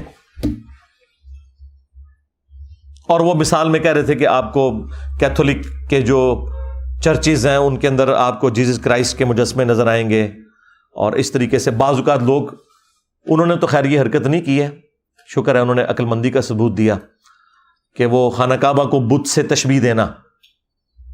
تو بھائی دنیا میں جتنے بت بنے ہوئے ہیں آپ کو ان کی آنکھیں نظر آتی ہیں، ہاتھ پاؤں نظر آتے ہیں، کعبے میں آپ کو کون سی آنکھ نظر آ رہی ہے؟ اس کی شکل کہاں سے کسی چہرے سے ملتی جلتی ہے؟ وہ تو جسٹ ایک کمرہ ہے۔ اگر یہ بت ہوتا مسلمانوں کا تو مسلمان جوتیوں سمیت اس کے اوپر چڑھتے۔ سال میں 2 دفعہ غلاف کعبہ چینج ہوتا ہے، اور دونوں دفعہ سعودی حکومت کے جو کارندے ہیں اتنے بڑے بڑے بوٹ پہنے ہوئے اس کے اوپر چڑھتے ہیں، یہ اسے رسپیکٹ دے رہے ہوتے ہیں، جوتیوں سمیت اوپر چڑھے ہوتے ہیں، اور بالکل ٹھیک کرتے ہیں، جوتیوں سمیت ہی چڑھنا چاہیے تاکہ لوگوں کو پتہ چلے کہ یہ ہمارا معبود نہیں ہے، اور نہ یہ ہمارے معبود کی کوئی اس حوالے سے نشانی ہے کہ ہم اس کے آگے جھکتے ہیں۔ باقی کسی کو تفصیلات دیکھنی ہے نا کہ معبود کون سے بنائے ہوئے، تو پی کے فلم دیکھ لیں۔ ہاں، تو وہ جو بت کے ساتھ اسے تشبیہ دیتے ہیں بالکل غلط۔ کون اپنے بت کے اوپر اس طریقے سے چڑھتا ہے؟ وہ ہماری صرف ڈائریکشن ہے مسلمانوں میں یونٹی کے لیے۔ 2 یونٹی کے سمبل ہیں مسلمانوں کے، ایک عربک لینگویج، کہ ہماری جتنی بھی عبادات ہیں وہ عربک کے اندر ہے، تاکہ کوئی چائنا کا مسلمان ہو یا رشیا کا مسلمان ہو یا کوئی امریکن مسلم ہو یا سب کانٹیننٹ کا مسلمان ہو، جب وہ جا کے کعبے میں کھڑا ہو یا دنیا میں کہیں بھی کھڑا ہو اور سورۃ الفاتحہ کی قرات شروع ہو، تو اسے یہ نہ لگے کہ یہ جو آگے کھڑا ہے یہ کسی اور دین کا ماننے والا ہے اور میں کسی اور دین کا ماننے والا ہوں، یا یہ دین تو ایک ہے، یہ کسی اور جو ہے وہ نسل سے تعلق رکھنے والا ہے، کسی اور تہذیب سے تعلق رکھنے والا ہے۔ نہیں، وہ سب کے سب ایک جیسے لگتے ہیں۔ یہ اسلام کی یونٹی کے سمبل ہیں 2، عربک لینگویج اور قبلہ، جو ہماری ڈائریکشن ہے، ہم اسے قبلہ کہتے ہیں۔ سورۃ البقرہ میں پارہ نمبر جو 2 ہے اس کے سٹارٹ کے 2 رکوع پورے کے پورے اسی کے اوپر آئے ہوئے ہیں. میں سلام پیش کرتا ہوں دھروو راٹھی کو کہ اس نے شکر الحمدللہ جو غلطی بڑے بڑے کرسچن فلاسفرز کرتے تھے مسلمانوں کے خلاف، وہ چونکہ بدنیتی کے اوپر کر رہے ہوتے تھے، یہ بندہ بدنیت نہیں تھا، اس لیے اس نے یہ ذلیل حرکت نہیں کی ہے. اور کئی کرسچنز کے پادری، کئی ہندوؤں کے پنڈت، وہ کعبے کو تشبیہ دیتے ہیں وہ اپنے بنائے ہوئے بتوں کے ساتھ. یہ حرکت اس نے نہیں اس پوری ویڈیو میں کی، اس کے اوپر میں ایسے سلوٹ کرتا ہوں. یہ انتہائی ذلیل حرکت ہے، جھوٹ باندھنا ہے مسلمانوں کے اوپر. مسلمان کسی قسم کی بھی بت پرستی کو جائز نہیں سمجھتے. اب رہ گیا جو مسلمان جا کے قبروں کے آگے جھکتے ہیں، تو ان کی بھی اگر آپ اوریجنل تعلیمات پڑھیں تو ان کے اندر بھی ایسی کوئی بات موجود نہیں. یہ صرف جہالت کے اوپر مبنی ہے. کوئی بھی اس کی اجازت نہیں دیتا کہ آپ کسی مرے ہوئے بندے کی قبر پہ جا کے تو اسے سجدہ کرنا شروع کر دیں یا اس کے سامنے حد رکوع جھکنا شروع کر دیں. یہ بالکل اسلام کے اندر حرام ہے، اور اگر عبادت کی نیت سے ہوا تو یہ کفر و شرک ہے، سیدھی سی بات ہے. تو بت کا کوئی کنسپٹ اسلام کے اندر موجود نہیں ہے. خدا کا بھی بت نہیں بنایا جا سکتا، کوئی اسٹیچو نہیں بنایا جا سکتا. لہٰذا وہ جو اس ویڈیو میں کہہ رہے تھے کہ جس طرح آپ اپنے باپ کی تصویر رکھتے ہیں نا، تو آپ اس تصویر کے پیچھے جو ہستی ہے اس سے اپنی عقیدت کا اظہار کر رہے ہوتے ہیں، اس تصویر سے آپ کا لینا دینا کوئی نہیں ہوتا. اس طریقے سے انہوں نے کہا کہ یہ جو ہم بھگوان کا بت بناتے ہیں یا مختلف اسٹیچو دنیا میں ایگزسٹ کرتے ہیں، تو ان اسٹیچوز کا مقصد بھگوان کی یاد تازہ کرنا ہوتا ہے، نہ کہ ان اسٹیچوز کو ہم بھگوان سمجھتے ہیں. میرے بھائی آپ اسٹیچوز بنا ہی نہیں سکتے. ڈاکٹر ذاکر نائک نے تو پوری ایک ویڈیو تفصیلی ریکارڈ کروائی، سملیرٹیز بٹوین ہندوازم اینڈ اسلام. اس میں انہوں نے ہندوؤں کی کتابوں سے بھی ثابت کیا ہے کہ وہاں بھی خدا کا کوئی اسٹیچو بنانا، کوئی تصویر بنانا، کوئی بت بنانا، کوئی اس طرح کا سمبل بنانا حرام ہے. اور قرآن حکیم میں تو اللہ تعالیٰ نے ایک آیت میں واضح کر دیا، لیس کمثلہ شیء وہو السمیع البصیر. اللہ کی مثل کوئی شے ہے ہی نہیں ہے، اور وہی سننے والا اور دیکھنے والا ہے. جب اللہ تعالیٰ کی کوئی مثال بیان ہی نہیں ہو سکتی تو اس کا اسٹیچو نہیں بنایا جا سکتا، ورنہ تو ہمارے پیغمبر خود بناتے. ہمارے پیغمبر نے تو جب فتح مکہ ہوئی تو حضرت ابراہیم علیہ السلام کی تصویریں بھی بنی ہوئی تھی کعبے کی دیوار کے اوپر. بعض مسلمان ریلیکٹنٹ ہوئے کہ ہم ان تصویروں کو کیسے مٹائیں، تو نبی علیہ السلام نے اپنے مبارک ہاتھوں سے مٹائیں وہ اپنے جد امجد کی تصویر. یہی وجہ ہے کہ ہمارے پروفٹ کی کوئی تصویر دنیا میں نہیں ہے. حالانکہ تصویریں اس وقت بھی بنائی جاتی تھیں، لیکن کسی نے جرت نہیں کی کہ ایک تصویر ہی بنا کے رکھ لیں. نہیں، کیونکہ بت پرستی اسی سے داخل ہوتی ہے. سورہ نوح کے اندر جو 4 بتوں کا ذکر آیا ہے نا، جو قوم نوح پوجا کرتی تھی، اور جب قوم نوح ان بتوں کو پوج رہی ہے تو اس کا مطلب ہے کہ حضرت نوح علیہ السلام سے پہلے سے یہ بت پرستی کا سلسلہ شروع ہوا ہے. اور اس کی تفصیل قرآن میں تو نہیں آئی ہے، صرف بتوں کے نام آئے ہیں، لیکن صحیح بخاری کے اندر اس کی تفصیل موجود ہے کہ بیسیکلی یہ حضرت نوح علیہ السلام سے پہلے ان کی قوم کے اندر اللہ کے نیک بندے ہوا کرتے تھے. ظاہر ہے کہ پہلے انسان اور پہلے پروفٹ حضرت آدم علیہ السلام ہے. یہ بھی اس میں انہوں نے کہا کہ جی حضرت آدم علیہ السلام کو مسلمان پیغمبر مانتے ہیں، جیوز اور کرسچنز جو ہیں وہ حضرت ابراہیم علیہ السلام سے سٹارٹ لیتے ہیں یا نوح علیہ السلام سے سٹارٹ لیتے ہیں. تو یہ کنسنسس حضرت آدم علیہ السلام ہی پہلے انسان ہے اور وہ پہلے پیغمبر بھی ہیں. ان کی نسل ہی میں جب بت پرستی شروع ہوئی تو وہ ایسے شروع ہوئی، صحیح بخاری میں آتا ہے کہ کچھ نیک لوگ عبادت کیا کرتے تھے، ان کے مرنے کے بعد لوگوں نے کہا کہ ہم بھی اپنے اندر عبادت کا جذبہ پیدا کرنے کے لیے نا، جہاں پہ بیٹھ کے وہ عبادت کرتے تھے وہاں پہ انہوں نے وہ 5 نشانیاں پتھروں کے طور پر رکھ لی کہ ان کو دیکھ کے ہمارے اندر بھی موٹیویشن پیدا ہوگی. پھر آہستہ آہستہ وہ بت کی شکل اختیار کر گئے اور لوگوں نے انہی کو پوجنا شروع کر دیا، اور وہی کانسیپٹ کے پیچھے تو خدا ہی ہے. تو اس طریقے سے بت پرستی سٹارٹ ہوئی. آج بھی آپ کو جو لوگ جاہل لوگ ہیں وہ کہتے ہیں ہم مزارات کے اوپر اس لیے جاتے ہیں کہ تاکہ ہم وہاں جا کے ان نیک بندوں کو یاد کریں کہ انہوں نے کیسے اللہ کو خوش کیا تھا، تو پھر اس سے ہمیں موٹیویشن ملے گی. جی آپ کے بڑے بھی یہی کچھ کرتے تھے، انہوں نے بھی ایسے ہی سٹارٹ لیا تھا کہ یہاں اللہ کے نیک بندے. یہاں پہ بھی آپ دیکھ رہے ہیں انہوں نے چلا کٹیا جی سیم چیز بخاری کے اندر موجود ہے. ان 5 بتوں کا سلسلہ پھر شروع ہوا, اور قرآن حکیم اس حوالے سے اتنا سینسٹیو ہے بت پرستی کے حوالے سے کہ اللہ تعالیٰ نے سورۃ الحج کی آیت نمبر 30 میں, چیپٹر نمبر یہ 22 ہے, فرمایا کہ بتوں کی گندگی سے بچو.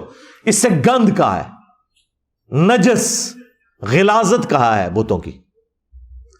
پھر اللہ تعالیٰ نے سورہ الزمر کی آیت نمبر 3 میں کہا کہ یہ لوگ ان بتوں کی عبادت اس لیے کرتے ہیں کہ یہ کہتے ہیں کہ یہ ہمیں اللہ کے نزدیک کر دیں گے, پیچھے اللہ ہی ہے. تو اللہ تعالیٰ نے اسے بھی کنڈیم کیا کہ یہ بالکل صراحتاً کفر ہے. اور سورہ یونس میں تو اللہ تعالیٰ نے کہا کہ تم وہ بات کر رہے ہو جو اللہ کے بھی علم میں نہیں ہے, زمین و آسمان میں, کہ اللہ نے کوئی اپنا نائب مقرر کیا اس حوالے سے کہ اس کے ذریعے تم اللہ تک پہنچو گے. اور پھر سورۃ الاعراف میں تو اللہ تعالیٰ نے جتنی تفصیل کے ساتھ اس کو ذکر کیا ہے, اللہ نے کہا کہ یہ جو تم نے بت بنائے ہوئے ہیں یہ تو تمہاری طرح اللہ کی مخلوق ہے. اور پھر اللہ تعالیٰ نے اس کو مزید سمجھایا کہ کیا ان کے پاؤں ہیں جس سے یہ چلتے ہیں, کیا ان کے ہاتھ ہیں جن سے یہ پکڑتے ہیں. ہاتھ تو ہیں لیکن پکڑتے تو کوئی نہیں نا. باقی تفصیلات کے لیے پی کے فلم دیکھ لیں. کیا ان کی آنکھیں ہیں جس سے یہ دیکھتے ہیں, کیا ان کے کان ہیں جس سے یہ سنتے ہیں. اللہ نے ایک ایک عضو کا ذکر کیا اور انسانیت کو آر دلائی اس حوالے سے. وہ انسانیت جو شرک میں ڈوبی ہوئی ہے کہ تم ان سے بہتر ہو, کہ تم چل پھر سکتے ہو, پکڑ سکتے ہو, سن سکتے ہو, لیکن یہ وہ بت ہیں جن کے اندر یہ کچھ بھی نہیں ہے. اور پھر جو اس کو اپنے ایپیکس کے اوپر پہنچایا وہ ہمارے ابا جی نے پہنچایا, حضرت ابراہیم علیہ السلام نے. وہ انشاءاللہ میں بعد میں اگلے پوائنٹس کے اندر ان کا ذکر کروں گا, چونکہ اس ویڈیو میں انہوں نے ان کا ذکر بھی کیا. تو اسلام میں کسی قسم کی کوئی قبر پرستی, بت پرستی کسی بھی حوالے سے نہیں ہے. اچھا, یہاں پر ضمناً میں وہ بھی کور کر دوں جو انہوں نے تابوت سکینہ کا ذکر کیا, اور انجیل سے انہوں نے ورسز کو کوٹ کیا کہ وہ تابوت سکینہ بھی اللہ تعالیٰ کی طرف دھیان لانے کے لیے ایک چیز تھی, اور وہ اس کو انہوں نے ریلیٹ کیا بت پرستی کے ساتھ. حالانکہ ایسا کوئی کانسیپٹ نہ انجیل کے اندر اس طریقے سے موجود ہے, اور قرآن کے اندر تو اللہ تعالیٰ نے تابوت سکینہ کا ذکر چیپٹر نمبر 2 میں سورۃ البقرہ کے اندر کیا ہے, 248 نمبر آیت کے اندر. وہ تو جسٹ ایک باکس تھا جس کے اندر حضرت موسیٰ علیہ السلام کی کچھ نشانیاں تھیں, ان کا عصا تھا, ان کے کپڑے تھے, اس طرح کی چیزیں جو بنی اسرائیل کا یہ عقیدہ تھا کہ اس کی برکت سے اللہ تعالیٰ ہم پر رحم فرماتا ہے. بنی اسرائیل کوئی تابوت سکینہ کے سامنے جھکتے نہیں تھے, اس کی عبادت نہیں کرتے تھے, وہ برکت کے طور پر اپنے ساتھ رکھا کرتے تھے. جس طرح خانہ کعبہ کی دیوار میں بھی ایک پتھر نصب ہے جسے ہم حجر اسود کہتے ہیں, اور اسے چوما جاتا ہے. اور بخاری اور مسلم دونوں میں حدیث موجود ہے کہ حضرت عمر فاروق رضی اللہ تعالیٰ عنہ جب اسے چومنے لگے تو انہوں نے ساتھ ایک جملہ بولا کہ تو ایک پتھر ہی تو ہے حجر اسود, نہ کسی کو نفع دے سکتا ہے نہ نقصان, میں صرف اس لیے چوم رہا ہوں کہ نبی صلی اللہ علیہ وآلہ وسلم نے تجھے چوما تھا, بس یہ عقیدہ ہے. بعض لوگوں نے اس کے آگے ایک وہ کہانی جوڑی ہے کہ مولا علی علیہ السلام نے کہا کہ یہ نفع بھی دیتا ہے نقصان بھی دیتا ہے. وہ روایت المستدرک للحاکم میں ہے اور گھڑی بھی روایت ہے, اس میں ابو ہارون کذاب جھوٹا راوی ہے, لیکن اگر اس کی بھی کوئی تعویل کرتا ہے تو وہ اس اعتبار سے ہے جو جامع ترمذی کے اندر موجود ہے کہ یہ جنتی یاقوت تھا, اور لوگوں کے گناہوں کی نحوست کی وجہ سے یہ بلیک ہو گیا, اور جو لوگ بھی وہاں اسے چومتے ہیں قیامت کے دن اللہ کے حضور وہ گواہی دے گا لوگوں کی نیکی کی. بس اس سے زیادہ کوئی ذکر موجود نہیں ہے کہ وہ کسی کو نفع نقصان دے سکتا ہے. تو گواہی کیا صرف حجر اسود دے گا؟ اس پلانٹ ارتھ پہ ہر وہ حصہ زمین کا جس پہ آپ نماز پڑھتے ہیں, اللہ کی یاد کرتے ہیں, یا آپ نے کسی انسان کے ساتھ نیکی کی ہوئی ہے, وہ ہر چیز قیامت کے دن آپ کے اعمال کی گواہی دے گی. یہ کوئی حجر اسود کی خصوصیت نہیں ہے صرف. لہٰذا اس طرح کے پتھروں کے کانسیپٹ نکالنا اور یہ اس طریقے کے نگینے بھی پہننا یہ حقیق ہے اور یہ فلاں کر دیتا ہے. بھائی جو جنت کا یاقوت ہے حجر اسود, وہ کسی کو نفع نقصان نہیں دے سکتا, تو دنیا کے تو پتھر شاہی کوئی نہیں. ہاں, اگر اللہ کا جنت سے بھیجا ہوا پتھر الٹا اس نے کیا نفع نقصان دینا تھا، اس نے اپنے اوپر اثر لے لیا ہے کہ انسانیت کے گناہوں کی وجہ سے وہ سیاہ ہو گیا. جب اترا تھا تو وہ سفید تھا. تو ہڈی نے عزت پہ گئی ہوتے تھے. تو یہ بالکل کانسیپٹ اسلام کے اندر اس طرح کا کوئی نہیں. تابوت سکینہ آپ خود پڑھ کے دیکھ لیں، اس سے زیادہ کوئی کانسیپٹ نہیں تھا. اور چونکہ یہ بنی اسرائیل کے ساتھ ریلیٹڈ ہے، موسیٰ علیہ السلام کی یادیں تھیں تابوت سکینہ میں، تو موسیٰ علیہ السلام کا ذکر اللہ تعالیٰ نے سورۃ الاعراف کی آیت نمبر 138 میں کر دیا. آپ نے اسپیسیفکلی موسیٰ علیہ السلام اور تابوت سکینہ کا ذکر کیا، تو قرآن میں تو پوری تفصیل آئی ہے کہ موسیٰ علیہ السلام جب اپنی قوم کو لے کر نکلے اور شام کی سرزمین کی طرف سفر اختیار کیا، راستے میں انہوں نے جب سمندری جھیل کو عبور کیا، اس زمانے میں وہ چھوٹی چھوٹی سمندری جھیلیں تھیں، پھر بعد میں انہی کو جوڑ کے تو نہر سوئز اب بنا دی گئی ہے. دنیا کی 30% تجارت اسی نہر کے ذریعے ہو رہی ہے. تو جھیل کو جب کراس کیا تو سورۃ الاعراف آیت نمبر 138 میں آیا کہ جب ان کی قوم نے، ایک ایسی قوم سے ان کا گزر ہوا کہ جو بتوں کے اوپر دھیان کیے ہوئے بیٹھے تھے، تو انہوں نے کہا موسیٰ آپ بھی ہمارے لیے کوئی اللہ کا بت مقرر کر دیں کہ ہم اس پر دھیان کر کے بیٹھیں. تو موسیٰ علیہ السلام نے کہا کہ میں اس جاہل قوم سے اللہ کی پناہ میں آتا ہوں کہ ان لوگوں نے اللہ کا بت مان لیا. اور پھر جب موسیٰ علیہ السلام کوہ طور پہ گئے تو پیچھے انہوں نے وہ ایک بچڑا بنا بھی لیا زیورات کو جمع کر کے. پھر اس بچڑے کے ساتھ جو حضرت موسیٰ علیہ السلام نے کیا، اس کے ٹکڑے ٹکڑے کروائے اور اس کو پانی میں بہا دیا. یہ سارے کا سارا ذکر قرآن حکیم کے اندر موجود ہے. لہٰذا موسیٰ علیہ السلام نے اگر کوئی کانسیپٹ دیا تھا بت پرستی کا، تو یہ بالکل ان پہ جھوٹ ہے. انہوں نے تو اللہ کا بت نہیں بنانے دیا، تو تابوت سکینہ کیسے بت بنا سکتے تھے وہ؟ یہ بالکل جھوٹا الزام ہے.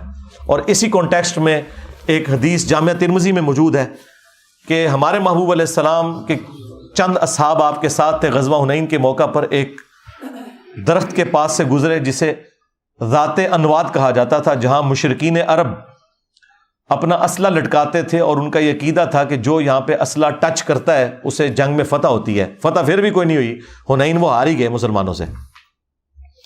تو چند اصحاب نے کہا یا رسول اللہ آپ بھی ہمارے لیے کوئی درخت مقرر کر دیں جس سے ہم برکت حاصل کریں. انہوں نے کوئی اللہ کا بت نہیں مانگا تھا، انہوں نے برکت کے لیے ایک چیز مانگی. تو نبی علیہ السلام نے فرمایا سبحان اللہ، اللہ پاک ہے، تم نے تو مجھ سے وہی ڈیمانڈ کر دی جو موسیٰ کے اصحاب نے کی تھی. پھر نبی علیہ السلام نے سورۃ الاعراف کی آیت نمبر 138 جو میں نے بیان کی تلاوت کی، اور پھر آپ نے فرمایا اس ذات کی قسم جس کے قبضے قدرت میں میری جان ہے، تم بھی اگلے لوگوں کے طریقے پہ چل پڑو گے. اور پھر اگلی پوری حدیث بخاری مسلم میں موجود ہے، قدم با قدم بالشت بر بالشت، حتیٰ کہ اگلے لوگوں میں سے کوئی گوہ کے سوراخ میں داخل ہوا تو تم بھی یہی کام کرو گے. صحابہ کرام نے پوچھا کہ اگلے لوگوں سے مراد کیا جیوز اور کرسچنز ہیں؟ آپ نے فرمایا اگر وہ مراد نہیں تو اور کون سے لوگ مراد ہیں؟ اور ہمارے پروفٹ نے ہمیں پہلے ہی بتا دیا کہ میری امت میں بھی یہ خرابیاں آئیں گی، لیکن ان کا تعلق نہ مجھ سے ہے نہ کسی پیغمبر کے ساتھ ہے. لہٰذا آج پریکٹیکلی اگر آپ کو کہیں مسلمان کسی قبر کے آگے گھیرے پڑے نظر آ رہے ہیں اور ہندو ان کے اوپر اعتراض کرتے ہیں کہ ہم کھڑا کر کے پوجتے ہیں، تم لٹا کے پوجتے ہو، تو ہم ان کو بتائیں گے کہ نہ اسلام میں یہ کھڑا کر کے کسی کو پوجنے کی اجازت ہے، نہ لٹا کے پوجنے کی اجازت ہے، ورنہ اس پلانٹ ارتھ پہ سب سے متبرک قبر تو رسول اللہ کی قبر ہے صلی اللہ علیہ وآلہ وسلم. اور مسند احمد میں حدیث ہے، حضور دعا کرتے ہیں اللہم لا تجعل قبری وثنا یعبد، اے اللہ میری قبر کو وہ بت نہ بننے دینا کہ لوگ اس کی پرستی شروع کر دیں. ہمارے نبی علیہ السلام تو اپنی قبر کو بھی بت کہہ رہے ہیں اگر پرستی شروع ہو جائے. وہ قبر مبارک جو ہمارے ماں باپ اولاد سب سے بڑھ کر ہمیں محبوب بھی ہے، اور اس قبر کی حاضری ہر مسلمان کے دل کی خواہش بھی ہے. بخاری مسلم دونوں میں حدیث ہے، نبی علیہ السلام کے آخری دن چل رہے تھے اور حضور صلی اللہ علیہ وآلہ وسلم تکلیف کی وجہ سے اپنے چہرے انور سے چادر ہٹاتے اور پاس پانی کا ایک برتن تھا، اس سے ہاتھ گیلا کر کے اپنے چہرے پر مل کے اپنے بخار کی شدت کو ٹھنڈا کرتے اور ساتھ ساتھ فرماتے لعن اللہ الیہود والنصارى، اللہ کی لعنت ہو یہود و نصارہ پر، اتخذوا قبور انبیائہم مساجدا، انہوں نے اپنے انبیاء کی قبروں کو سجدہ گاہ بنا لیا تھا. اور ہماری ماں سیدہ عائشہ سلام اللہ علیہا کے الفاظ ہیں کہ اگر ہمیں یہ خطرہ نہ ہوتا کہ لوگ رسول اللہ کی قبر پہ سجدے شروع کر دیں گے تو ہم نبی علیہ السلام کی قبر مبارک کو زیارت کے لیے اوپن کھول دیتے اور حجرے کی دیوار کو گرا دیا جاتا. آج تک اوپن نہیں ہے قبر مبارک، لیکن چونکہ نبی علیہ السلام ہمیں ڈرا رہے تھے یار اگر رسول اللہ کی قبر مبارک کا یہ سٹیٹس ہے تو باقی تو دنیا کی ہر قبر شیعی کوئی نہیں. اور اما عائشہ کہہ رہی ہیں کہ ہمیں پتا تھا کہ حضور ہمیں ڈرا رہے ہیں، اس لیے ہم نے اس طرح کی کوئی ایکٹیویٹی پرفارم نہیں کی. صحیح مسلم میں حدیث ہے، جندب رضی اللہ تعالیٰ عنہ کہتے ہیں حضور نے اپنی وفات سے 5 دن پہلے یہ فرمایا تھا، دیکھنا اگلے لوگوں میں سے جب کوئی نیک آدمی فوت ہو جاتا تھا تو لوگ اس کی قبر پہ سجدے شروع کر دیتے تھے، تم میرے ساتھ ایسا معاملہ نہ کرنا، میں تمہیں اللہ کا خوف دلاتا ہوں. پھر بخاری اور مسلم دونوں میں یہ حدیث موجود ہے. ہماری 3 مائیں یعنی نبی علیہ السلام کی 3 بیویاں سیدہ ام سلمہ، ام حبیبہ اور سیدہ عائشہ رضی اللہ عنہن اجمعین وعلیہم السلام اجمعین حضور کے پاس بیٹھی ہوئی تھی. ظاہر ہے حضور کے آخری دن چل رہے تھے تو ام سلمہ اور ام حبیبہ جو سینئر صحابیات میں سے ہیں، انہوں نے ہجرت حبشہ بھی کی ہے، ہجرت مدینہ سے بھی جو بہتر ہجرت تھی. اس وقت یہ اپنے خاوندوں کے عقد میں تھی، اس وقت جو ان کے خاوند تھے تو ان کے ساتھ انہوں نے ہجرت کی. تو وہ ذکر کرتی ہیں کہ جب ہم وہاں گئے تھے تو ہم نے ماریا نام کا ایک گرجا دیکھا تھا حبشہ میں. تو نبی علیہ السلام کے آخری دن چل رہے ہیں اور آپ تکلیف میں، آپ فوراً اٹینٹو ہو گئے اور آپ نے کہا یہی تو ان میں خرابی تھی، کیونکہ انہوں نے ساتھ ذکر کیا کہ ہم نے وہاں کچھ تصویریں بھی لٹکی ہوئی دیکھی تھی اس گرجے کے اندر. آپ علیہ السلام نے فرمایا یہی تو ان میں خرابی تھی کہ یہود و نصارہ میں جب کوئی نیک آدمی فوت ہو جاتا تھا یا پیغمبر تو اس کی قبر پہ تصویریں لٹکا لیتے تھے، پھر آہستہ آہستہ وہاں پہ سجدے شروع کر دیتے تھے. قیامت کے دن یہ لوگ بدترین مخلوق بنا کے اللہ کے حضور اٹھائے جائیں گے. جناب اسلام میں تو پیغمبروں کا کوئی بت نہیں تو باب شاہی کوئی نہیں. ہاں اگر پیغمبروں کا بت نہیں ہے تو اللہ تعالیٰ کے بت کے بارے میں تو کوئی سوچے بھی نہ. لہذا بت پرستی خواہ خدا کا بت بنایا جائے یا کسی پیغمبر کا، اسلام میں ٹوٹلی یہ کفر ہے. یہ کانسیپٹ میں نے کلیئر کر دیا الحمدللہ. علمی پوائنٹ نمبر 8 تھرڈ لاسٹ، قصے آدم اور ابلیس کے حوالے سے بھی دھروو راٹھی نے تفصیلی گفتگو کی، لیکن وہی سب جو جیوز اور کرسچنس کے ہاں پایا جاتا ہے وہ بیان کیا اور عجیب بےہودہ قسم کی تصویریں بھی اس میں دکھائیں. اس کی وجہ سے کچھ مسلمان ان سے ناراض بھی ہوئے. وہ ناراض ہونے کی ضرورت اس لیے نہیں ہے کہ وہ جیوز اور کرسچنس کے اندر وہ سب کچھ چل رہا ہے. ہاں ہمارے لیے تکلیف دہ چیز ضرور ہے، لیکن یہ ان کا عمل کسی بدنیتی کے اوپر مبنی نہیں ہے. انہوں نے ایکسٹراپولیٹ کر لیا شاید اس کو، تو اسلام کا ان تصویروں کے ساتھ کوئی تعلق نہیں نعوذ باللہ. بہرحال جو جیوز اور کرسچنز ہیں یہ گمراہی انہی کے کھاتے میں، ان کی بھی اللہ تعالیٰ اصلاح فرمائے. تو قصہ آدم اور ابلیس کے حوالے سے انہوں نے بیان کیا اور ایو کا ذکر کیا یعنی اما حوا کا، اور کہا کہ چونکہ انہوں نے ہی یہ غلط طرف لگایا تھا آدم علیہ السلام کو، اس کی سزا میں وہ قیامت تک کے لیے اللہ تعالیٰ نے ان کے ساتھ ایک لیبر پین والا سلسلہ شروع کر دیا، پریگنینسی کی تکلیف ڈال دی اور انسان کے اوپر، مرد کے اوپر تکلیف اور مشقت ڈال دی کمائی کی. تو یہ ساری سزا ملی. یہ سزا نہیں تھی، یہ اللہ کا ڈیوائن پلان تھا. اللہ تعالیٰ نے یہ ایکٹیویٹی پرفارم ہونے سے پہلے ہی فرما دیا تھا انی جاعل فی الارض خلیفہ. فرشتوں کو کہہ دیا تھا میں زمین میں عنقریب اپنا خلیفہ بنانے والا ہوں. اور بعد میں ایک قصہ آدم اور ابلیس ہوا ہے. یہ اللہ کا ڈیوائن پلان تھا. ایگزیکیوشن کسی بھی ذریعے سے ہوتی ہے، بہرحال یہ اللہ تعالیٰ نے پلان کیا تھا کہ اللہ تعالیٰ نے ایسی مخلوق پیدا کرنی ہے. تو یہ اللہ تعالیٰ نے ہمارے ساتھ چیزیں جوڑی ہوئی ہیں، یہ اللہ کے ڈیوائن پلان کا حصہ ہے. انسان کے ساتھ جس طرح نیند، بھوک، ٹوائلٹ، یہ تمام حاجتیں جڑی ہوئی ہیں، اس طرح اللہ کے یہ پلان کا حصہ تھا کہ مرد نے جو ہے وہ معیشت کی تکلیف اٹھانی ہے اور عورت نے گھر بار کو دیکھنا ہے اور پریگنینسی کی تکلیف سے گزرنا ہے. یہ کوئی سزا نہیں تھی نعوذ باللہ، یہ بالکل کانسیپٹ غلط ہے. پھر اس میں جو انہوں نے بیان کیا کہ وہ سانپ کی شکل میں آیا، اسلام میں کوئی ایسی بات نہیں کہ سانپ کی شکل میں گیا. شیطان کو وسوسہ دلانے کے لیے فزیکلی انٹرسٹ کی ضرورت نہیں ہے، وہ انٹلیکچوئل بھی وسوسہ دلا سکتا ہے. اور بیسیکلی اللہ نے ایک پروٹوٹائپ ٹیسٹ رکھا تھا. دیکھیں سب طرف جنت میں جانے کی اجازت تھی سوائے ایک درخت کے. یہ کنسپٹ تھا کہ دنیا میں بھی چند چیزیں حرام کروں گا، باقی چیزیں جائز ہوں گی، حرام سے بچنا ہے. اور وہ حرام بھی دنیا میں ہوں گی، آخرت میں انعام کے طور پہ وہ چیزیں مل جائیں گی. جس طرح مرد کے لیے سونا حرام ہے، آخرت میں ملے گا. مرد کے لیے دنیا میں 4 سے زیادہ بیویاں کرنا حرام ہے، آخرت میں یہ کوئی اس طرح کی کوئی ریسٹرکشن نہیں ہے. دنیا کے اندر آپ نے اس طرح کے معاملات کو لے کے چلنا ہے. یہ چیزیں تھیں. تو اس میں کچھ چیزیں ان سے غلوف کے درجے میں بیان ہوئی، وہ اسلام کا کنسیپٹ نہیں ہے، ہم اسے ٹوٹلی کنڈیم کرتے ہیں. اسلام کے اندر قصہ آدم اور ابلیس قرآن کے اندر 7 دفعہ ہے. سورۃ البقرہ کے اندر، سورۃ الاعراف کے اندر، سورۃ الحجر کے اندر، سورہ صاد کے اندر، سورہ بنی اسرائیل کے اندر، سورہ طٰہٰ کے اندر اور سورۃ الکہف کے اندر. 7 جگہ اللہ تعالیٰ نے اس واقعے کو بیان کیا. اس میں سورۃ الاعراف ذرا تفصیل کے ساتھ ہے، لیکن ہر جگہ تثنیہ کے صیغے سے بات ہوئی ہے. عربی میں جمع 3 سے شروع ہوتا ہے، سنگولر یعنی واحد، اس کے بعد تثنیہ یعنی 2 کا صیغہ.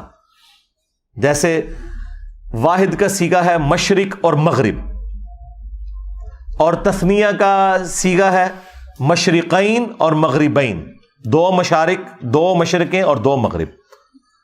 اور جمع کا صیغہ ہے مشارق اور مغارب، 2 سے زیادہ مشرقیں اور 2 سے زیادہ مغربیں. 360 مشرق اور 360 کے قریب یا 365 کہہ لیں مغرب ہوتے ہیں نا.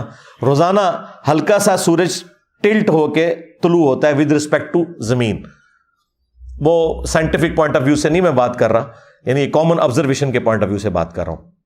تو 365 مشرق ہوتے ہیں اور 365 مغرب. تبھی تو گریجولی سردیوں میں یہاں سے سورج نکل رہا ہوتا ہے. یہ میرے پیچھے اس اینگل پہ مغرب ہے، تو آپ گرمیوں میں دیکھیں تو آج کل یہاں پہ آ چکا ہوگا سورج، پھر اس کا ٹریک لمبا ہو جاتا ہے ود رسپیکٹ ٹو زمین کی میں بات کر رہا ہوں، ورنہ سورج نہ تو نکلتا ہے نہ غروب ہوتا ہے. تو قرآن حکیم میں قصہ آدم اور ابلیس میں تثنیہ کا صیغہ آیا ہے. ان دونوں نے یہ کیا، ان دونوں نے یہ کیا، ان دونوں کے ساتھ یہ ہوا. کہیں ایک جگہ بھی ایسی نہیں ہے جہاں پہ اللہ تعالیٰ نے حضرت حوا کو، ایو کو سنگل آؤٹ کیا ہو کہ یہ ایو نے سارا کام خراب کیا ہے. دونوں نے کیا. تو اسلام میں بالکل ایسا کوئی کانسیپٹ نہیں ہے، نعوذ باللہ من ذالک، کہ یہ حضرت آدم علیہ السلام اس میں بری ذمہ ہے اور یہ سارا قصور جو ہے وہ ایو کا ہے. اسلام اس کانسیپٹ کو نہیں مانتا. ہاں مشورہ اگر دینے والی بات ہے وہ الگ بات ہے، کیا تو حضرت آدم علیہ السلام نے اپنی مرضی سے. صحیح بخاری میں یہ ضرور آتا ہے کہ مشورہ دیا تھا سیدہ حوا نے، لیکن کیا تو مرضی سے نا. وہ تو کوئی مرد بھی دوسرے مرد کو غلط مشورہ دے سکتا ہے، لیکن جب کوئی کرتا ہے تو وہ اپنی ول سے کرتا ہے، کوئی کان سے پکڑ کے نہیں کیا کسی نے. اسی لیے اللہ تعالیٰ نے سنگل آؤٹ کبھی بھی نہیں کیا، بلکہ ایک جگہ پر اللہ تعالیٰ نے آدم علیہ السلام کو سنگل آؤٹ ضرور کیا ہے، لیکن پورے قرآن میں کہیں ایو کو سنگل آؤٹ نہیں کیا. ہمیشہ تثنیہ کے صیغے سے بات ہوئی ہے کہ ان دونوں نے کیا، ان دونوں نے یہ کیا، ان دونوں کے ساتھ یہ ہوا. تثنیہ کے صیغے کے ساتھ بات ہوئی ہے، واحد کے صیغے کے ساتھ بات نہیں ہوئی. باقی جو اسلام میں ماں باپ کا کانسیپٹ ہے عزت کا، وہ صرف اس وجہ سے نہیں ہے کہ ماں باپ مشقت اٹھاتے ہیں اولاد کے لیے، بلکہ اللہ تعالیٰ نے یہ ڈیوائن حق اپنی طرف سے رکھا ہے. قرآن حکیم میں 4 جگہ اللہ تعالیٰ نے توحید کے بعد ماں باپ کے حق کا ذکر کیا ہے. ٹاپ آف دا لسٹ جو 10 کمانڈمنٹس آئی ہیں سورہ بنی اسرائیل میں، جو قرآنک ورژن آف 10 کمانڈمنٹس ہیں، اس کے سٹارٹ میں آیا وَقَضَىٰ رَبُّكَ أَلَّا تَعْبُدُوا إِلَّا إِيَّاهُ، اور تمہارے رب نے یہ بات طے کر دی تھی کہ مت پوجنا کسی کو سوائے اس کے، وَبِالْوَالِدَيْنِ إِحْسَانًا، اور والدین کے ساتھ احسان کرنا. اور پھر یہاں پہ نہیں روکا، پھر فرمایا کہ اگر بڑھاپے کی حالت میں تم ان دونوں کو پاؤ اپنے پاس یا کسی ایک کو بھی تو انہیں اف بھی نہ کہنا اور اپنے کندھے عاجزی کے ساتھ جھکا کے ان کے سامنے رکھنا اور ان کے لیے دعا کرتے رہنا، رب ارحمہما کما ربیانی صغیرا، اے رب ہمارے جس طرح بچپن میں کچھ بھی نہیں تھا، کوئی طاقت نہیں تھی میرے میں، اور میرے ماں باپ نے مجھے پالا تھا، اب بڑھاپے میں یہ کمزور ہے، تو ان کے اوپر رحم فرما، آمین۔ تو یہ کانسیپٹ ہے اسلام میں، الحمدللہ۔ اور ساتھ ہی ساتھ جو یہ حضرت آدم علیہ السلام کے ذریعے انسانیت کا سلسلہ شروع ہوا، اس کا مقصد وہ اللہ تعالیٰ نے سورہ ہود میں اور سورۃ الملک میں بیان کیا، لِيَبْلُوَكُمْ أَيُّكُمْ أَحْسَنُ عَمَلًا۔ یہ ہم نے ساری کی ساری کائنات اور تمہیں اس لیے پیدا کیا تاکہ ہم تمہیں جانچیں تم میں سے کون نیک اعمال کرتا ہے۔ قیامت کے دن جو نیک اعمال کرنے والے ہیں ان کے لیے جنت، اور جو برے اعمال کرنے والے ہیں ان کے لیے جہنم۔ اللہم اجرنا من النار۔ علمی پوائنٹ نمبر 9، وہ سیدنا نوح علیہ السلام کے طوفان سے متعلق جو انہوں نے کہا کہ نوح علیہ السلام کا طوفان اس لیے آیا کہ اللہ تعالیٰ کو ریگریٹ ہوا، اللہ تعالیٰ کو پشیمانی ہوئی، نعوذ باللہ، کہ میں تو انسانیت پیدا کر کے ایک قسم کا پچھتا ہوں اس حوالے سے کہ یہ تو سارے کے سارے جو ہے وہ گمراہی ہو گئے ہیں۔ حالانکہ اللہ تعالیٰ کے علم میں یہ ساری باتیں تھی کہ کیا ہوگا، وہ تو اللہ کے ڈیوائن پلان کا حصہ ہے۔ اللہ نے قرآن میں واضح کہہ دیا ہے وَلَقَدْ ذَرَأْنَا لِجَهَنَّمَ كَثِيرًا مِّنَ الْجِنِّ وَالْإِنسِ، بے شک جنوں اور انسانوں کی اکثریت جہنم میں ہی جانے والی ہے۔ یہ اللہ کو بھی پتا تھا، کوئی اللہ تعالیٰ کو پشیمانی نہیں ہے، کیونکہ جہنم میں تو انسانوں نے جانا ہے، اللہ تعالیٰ تو بے نیاز ہے، اپنے کرتوتوں کی وجہ سے جانا ہے۔ اللہ کی طرف سے کوئی زیادتی نہیں ہے، اللہ نے پیغمبروں کے ذریعے حق کا حق ہونا اور باطل کا باطل ہونا بتا دیا ہے، اور اس سے بھی پہلے ہماری انسٹنکٹ میں رکھ دیا ہے، ہماری جبلت میں۔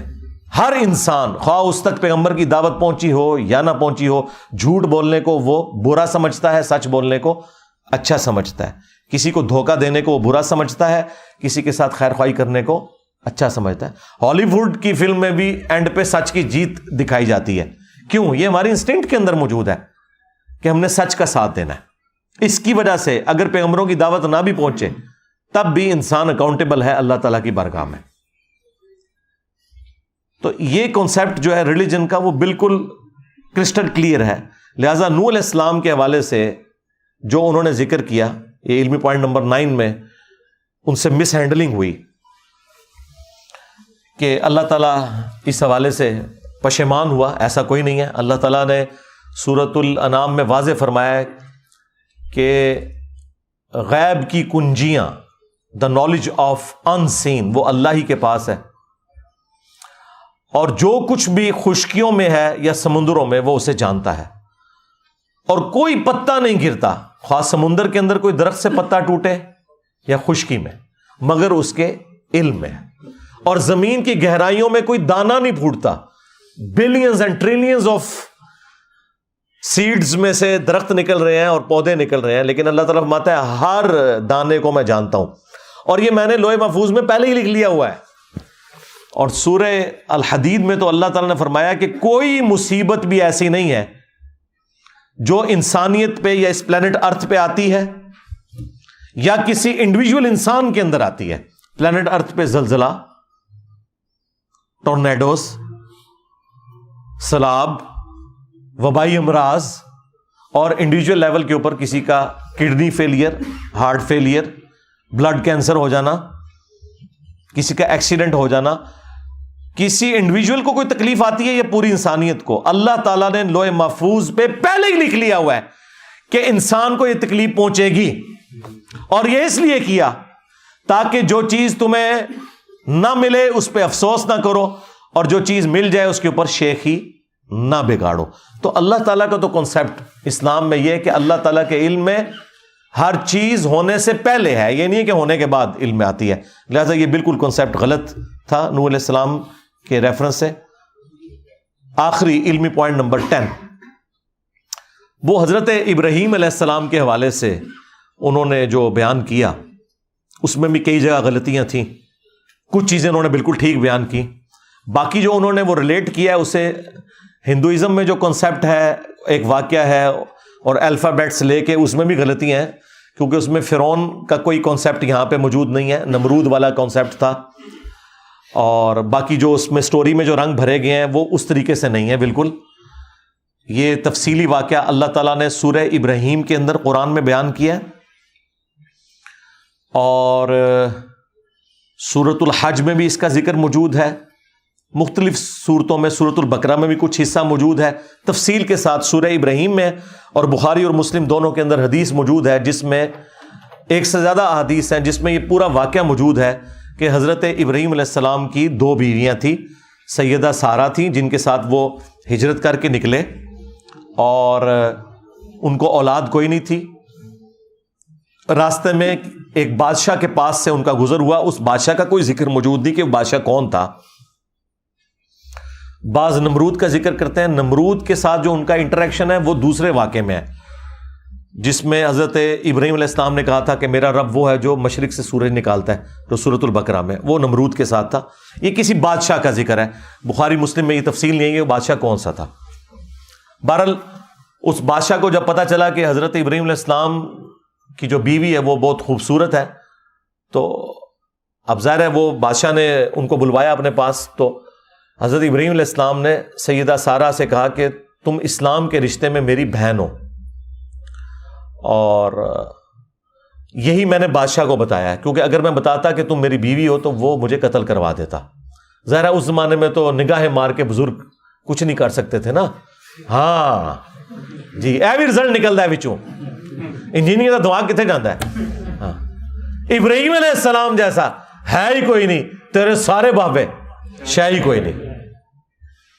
یہ معجزات جب اللہ تعالیٰ چاہتا ہے ہوتے ہیں، یہ پیغمبروں کے اختیار میں نہیں ہوتے۔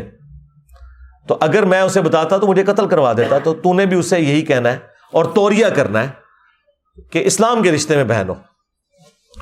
خیر وہ جب حضرت سارہ ان کے سامنے گئیں تو بخاری میں آتا ہے کہ اس نے آپ کی طرف ہاتھ بڑھائے، تو اللہ تعالیٰ کا معجزہ ظاہر ہوا، اس کا ہاتھ وہاں سے ہلنا بند ہو گیا۔ 3 دفعہ اس نے یہ حرکت کی، اسے پتا چل گیا کہ یہ کوئی عام عورت نہیں ہے، وہ اتنا ڈر گیا کہ اس نے اپنے درباریوں کو بلایا اور اس نے کہا کہ ان کو رسپیکٹ کے ساتھ رخصت کرو، اور اس نے ایک عورت جو کنیز کے طور پر حضرت سارہ کو گفٹ کی تھی، ہاجر، یہ ہاجرہ لفظ نہیں ہے، ہاجر لفظ ہے۔ اردو میں تو ہم ہر ایک چیز کے آگے ہے لگا کے اسے بنا دیتے ہیں، جیسے ابو سفیان کی بیوی کا نام تھا ہند، یہاں پہ ہندا لوگ بولتے ہیں، وہ ہند ہے لفظ، تو چھوٹی یہ نہیں لگانی، یہ لفظ ہے ہاجر، وہ گفٹ کی، اور پھر حضرت سارہ نے وہ حضرت ابراہیم علیہ السلام کو گفٹ کر دی، اور وہ حضرت ابراہیم علیہ السلام کی دوسری بیوی بنی، اور ان کو اللہ تعالیٰ نے پہلے اولاد دے دی سیدنا اسماعیل علیہ السلام، جن کی نسل سے پروفٹ محمد صلی اللہ علیہ وآلہ وسلم ہے، اور بعد میں حضرت اسحاق پیدا ہو گئے حضرت سارہ کے ہاں، جن سے بنی اسرائیل ہے، کیونکہ ان کے بیٹے تھے یعقوب، اور یعقوب کا لقب قرآن میں اسرائیل آیا، اور ان کے 12 بیٹے وہ بنی اسرائیل کہلائے۔ تو حضرت اسحاق علیہ السلام عمر میں چھوٹے تھے حضرت اسماعیل علیہ السلام سے۔ باقی جیوز اور کرسچنز میں تو یہ پایا جاتا ہے کہ وہ اپنی بیوی کی وہ جیلسی فیکٹر کی وجہ سے جو سوکنوں کا ہوتا ہے، حضرت ابراہیم علیہ السلام نے سیدہ جو ہاجر تھی ان کو حرم کی سرزمین میں چھوڑا۔ اسلام میں ایسی کوئی کانسیپٹ نہیں ہے، ہو سکتا ہے کوئی بظاہر ایسی وجہ بن گئی ہو، وہ بظاہر تو کوئی بھی وجہ بنتی ہے، لیکن جو بخاری مسلم میں ہے اور اس کو سپورٹو قرآن میں سورہ ابراہیم میں آیت موجود ہے، اور باقاعدہ بخاری مسلم میں الفاظ ہیں کہ حضرت ابراہیم علیہ السلام نے جو سیدہ ہاجر کو اور ان کے بیٹے اسماعیل کو جب اکیلا وہ مکے کی سرزمین میں چھوڑا، جب بالکل بیابان تھا، کوئی بھی نہیں تھا وہاں پہ، اور وہ چھوڑ کے واپس ہو گئے، اب ظاہر ہے ان کا بھی دل پسیج رہا تھا، کوئی بات بھی نہیں کی، اور سیدہ جو ہاجر تھی وہ پیچھے سے آواز دے کے پوچھتی رہی کہ یہ آپ ہمیں خود چھوڑ کے جا رہے ہیں یا اللہ کے حکم کے اوپر؟ تو اس بات کا جواب حضرت ابراہیم علیہ السلام نے بس دیا کہ یہ اللہ کے حکم پہ میں چھوڑ, اور کسی بات کا جواب نہیں دیا.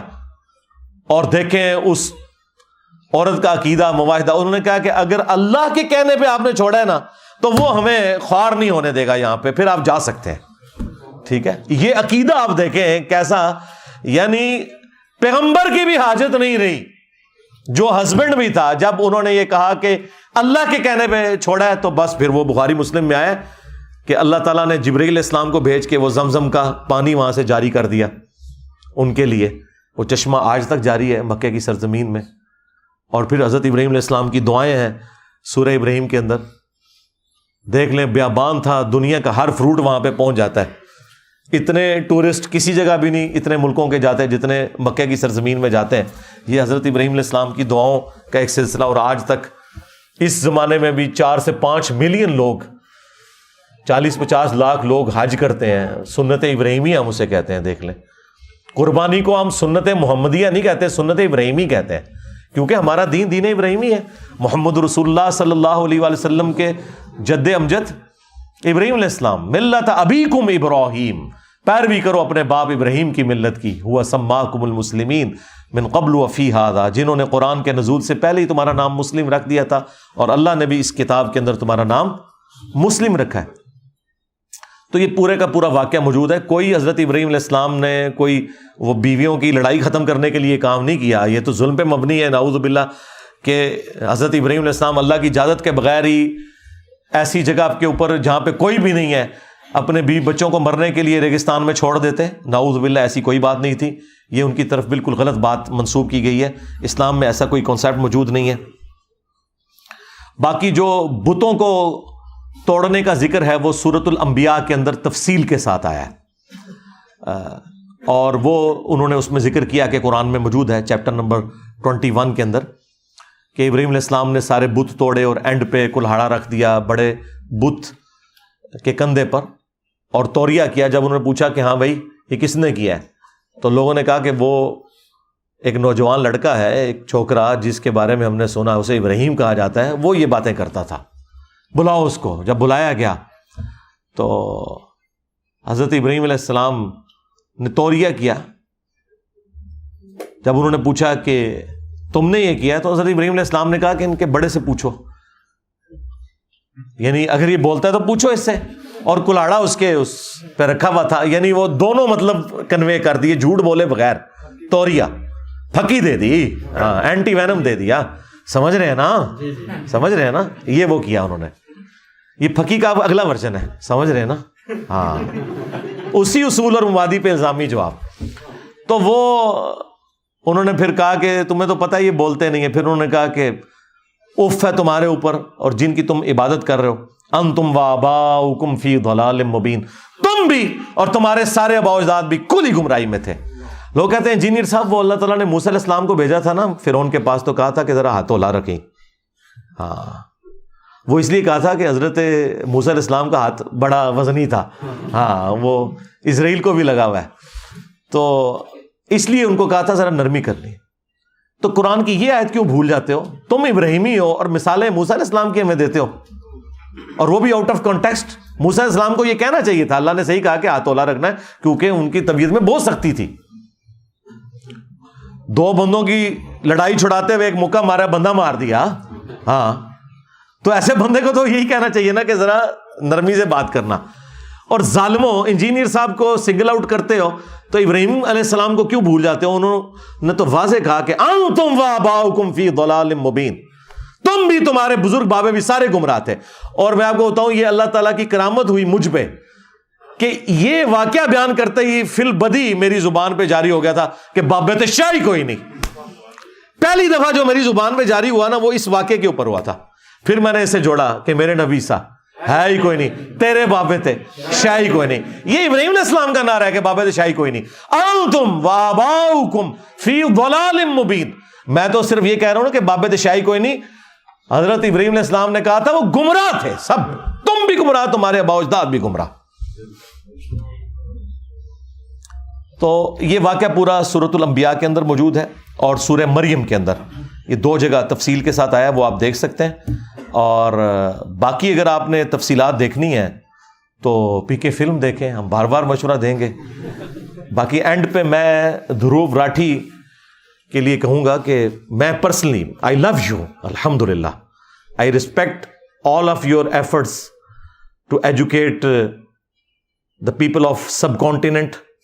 جو انڈیا اور پاکستان کے جاہل لوگ, جن کے حکمرانوں نے کوئی پیسہ نہیں لگایا ان کو ایجوکیٹ کرنے کے لیے, ایک اکیلا شخص جس کا تعلق انڈیا سے ہے وہ مشن اٹھاتا ہے, جو بائی پروفیشن ایک میکینیکل انجینئر ہے, اور اس نے وہ ساری کی ساری تکلیف بھی اٹھائی ہیں وہاں پہ سوشل جسٹس پہ بات کرتے ہوئے. اور آج کل وہ جرمنی میں ہے, وہیں اس نے شادی بھی کی ہے, وہیں سے وہ پڑھا بھی ہے اسکالرشپ کے اوپر, لوور مڈل کلاس سے تعلق رکھنے والا. اور اس نے آج ملینز آف پیپل کے لیے وہ تمام نالج جو انگلش زبان کے اندر تھا وہ آسان فہم انداز میں اردو زبان میں پہنچاتی ہے. میں اپنے تمام آڈینس سے یہ ریکویسٹ کروں گا, میں نے آج تک کبھی یہ نہیں کہا کہ میرا چینل سبسکرائب کریں, ہاں میری ہزاروں ویڈیوز ریکارڈ ہو چکی ہیں, لیکن میں آپ کو یہ ضرور کہوں گا کہ آپ یہ چینل دھروو راٹھی کا جو چینل ہے آفیشیل وہ سبسکرائب کریں. نالج کا ایک ذریعہ, پرانی جتنی ویڈیوز ان کی ریکارڈ ہے وہ آپ ذرا دیکھیں اور اپنے علم میں اضافہ کریں. باقی ریلیجن کے پوائنٹ آف ویو سے جو انہوں نے سلسلہ شروع کیا ہے, ہم کہیں گے کہ اسے آپ جاری رکھیں آگے. لیکن جس طرح آپ باقی معاملات میں بکس کو فالو کرتے ہیں اور سچائی اور جھوٹ میں فرق کرتے ہیں, یہاں بھی آپ نے اسلام کی جو پرائمری بک ہے قرآن, اس کے ریفرنسز آپ نے کوٹ کرنے ہیں اور اس سے آپ نے اسلام کے بارے میں گفتگو کرنی ہے. ہم وہ مولویوں والی یا پنڈتوں والی یا پادریوں والی بات نہیں کریں گے کہ جی آپ کو کوئی رائٹ نہیں پہنچتا بات کرنے کا. نہیں, ہر انسان کو رائٹ ہے وہ بات کرے. اللہ تعالیٰ نے ہر انسان کو سوچنے کا انسٹرومنٹ دیا ہے. اسلام تو کہتا ہے وَلَا تَقْفُ مَا لَيْسَ لَكَ بِهِ عِلْم, انسان کسی چیز کی پیروی اس وقت تک مت کر جب تک کہ اس کے بارے میں تیرے پاس ڈیفینیٹ علم نہ آ جائے. اِنَّ السَّمْعَ وَالْبَصَرَ وَالْفُؤَادَ كُلُّ أُولَٰئِكَ كَانَ عَنْهُ مسؤولا. بے شک کان, آنکھ, عقل, دل ہو یا دماغ, دونوں ہی انسٹرومنٹ ہیں, ان کے بارے میں تم سے پوچھا جائے گا کہ تم نے ان تین انسٹرومنٹس کو یوز کر کے حق بات تک پہنچنے کی کوشش کیوں نہیں کی. میں نے کوشش کی ہے ان 10 پوائنٹس کے اندر اپنا موقف آپ کے سامنے رکھوں. جو حق بات میں نے کی وہ اللہ تعالیٰ کی طرف سے ہے, اور اگر میری زبان سے کوئی غلط بات نکل گئی تو وہ میرے نفس کا ہی وبال ہے. سبحانک اللہم و بحمدک اشہد ان لا الہ الا انت استغفرک و اتوب الیک. صلو علی محمد و آل محمد. اللہم صلی علی محمد وعلی آل محمد و اصحاب محمد و ازواج محمد و امت محمد اجمعین الی یوم الدین. آمین.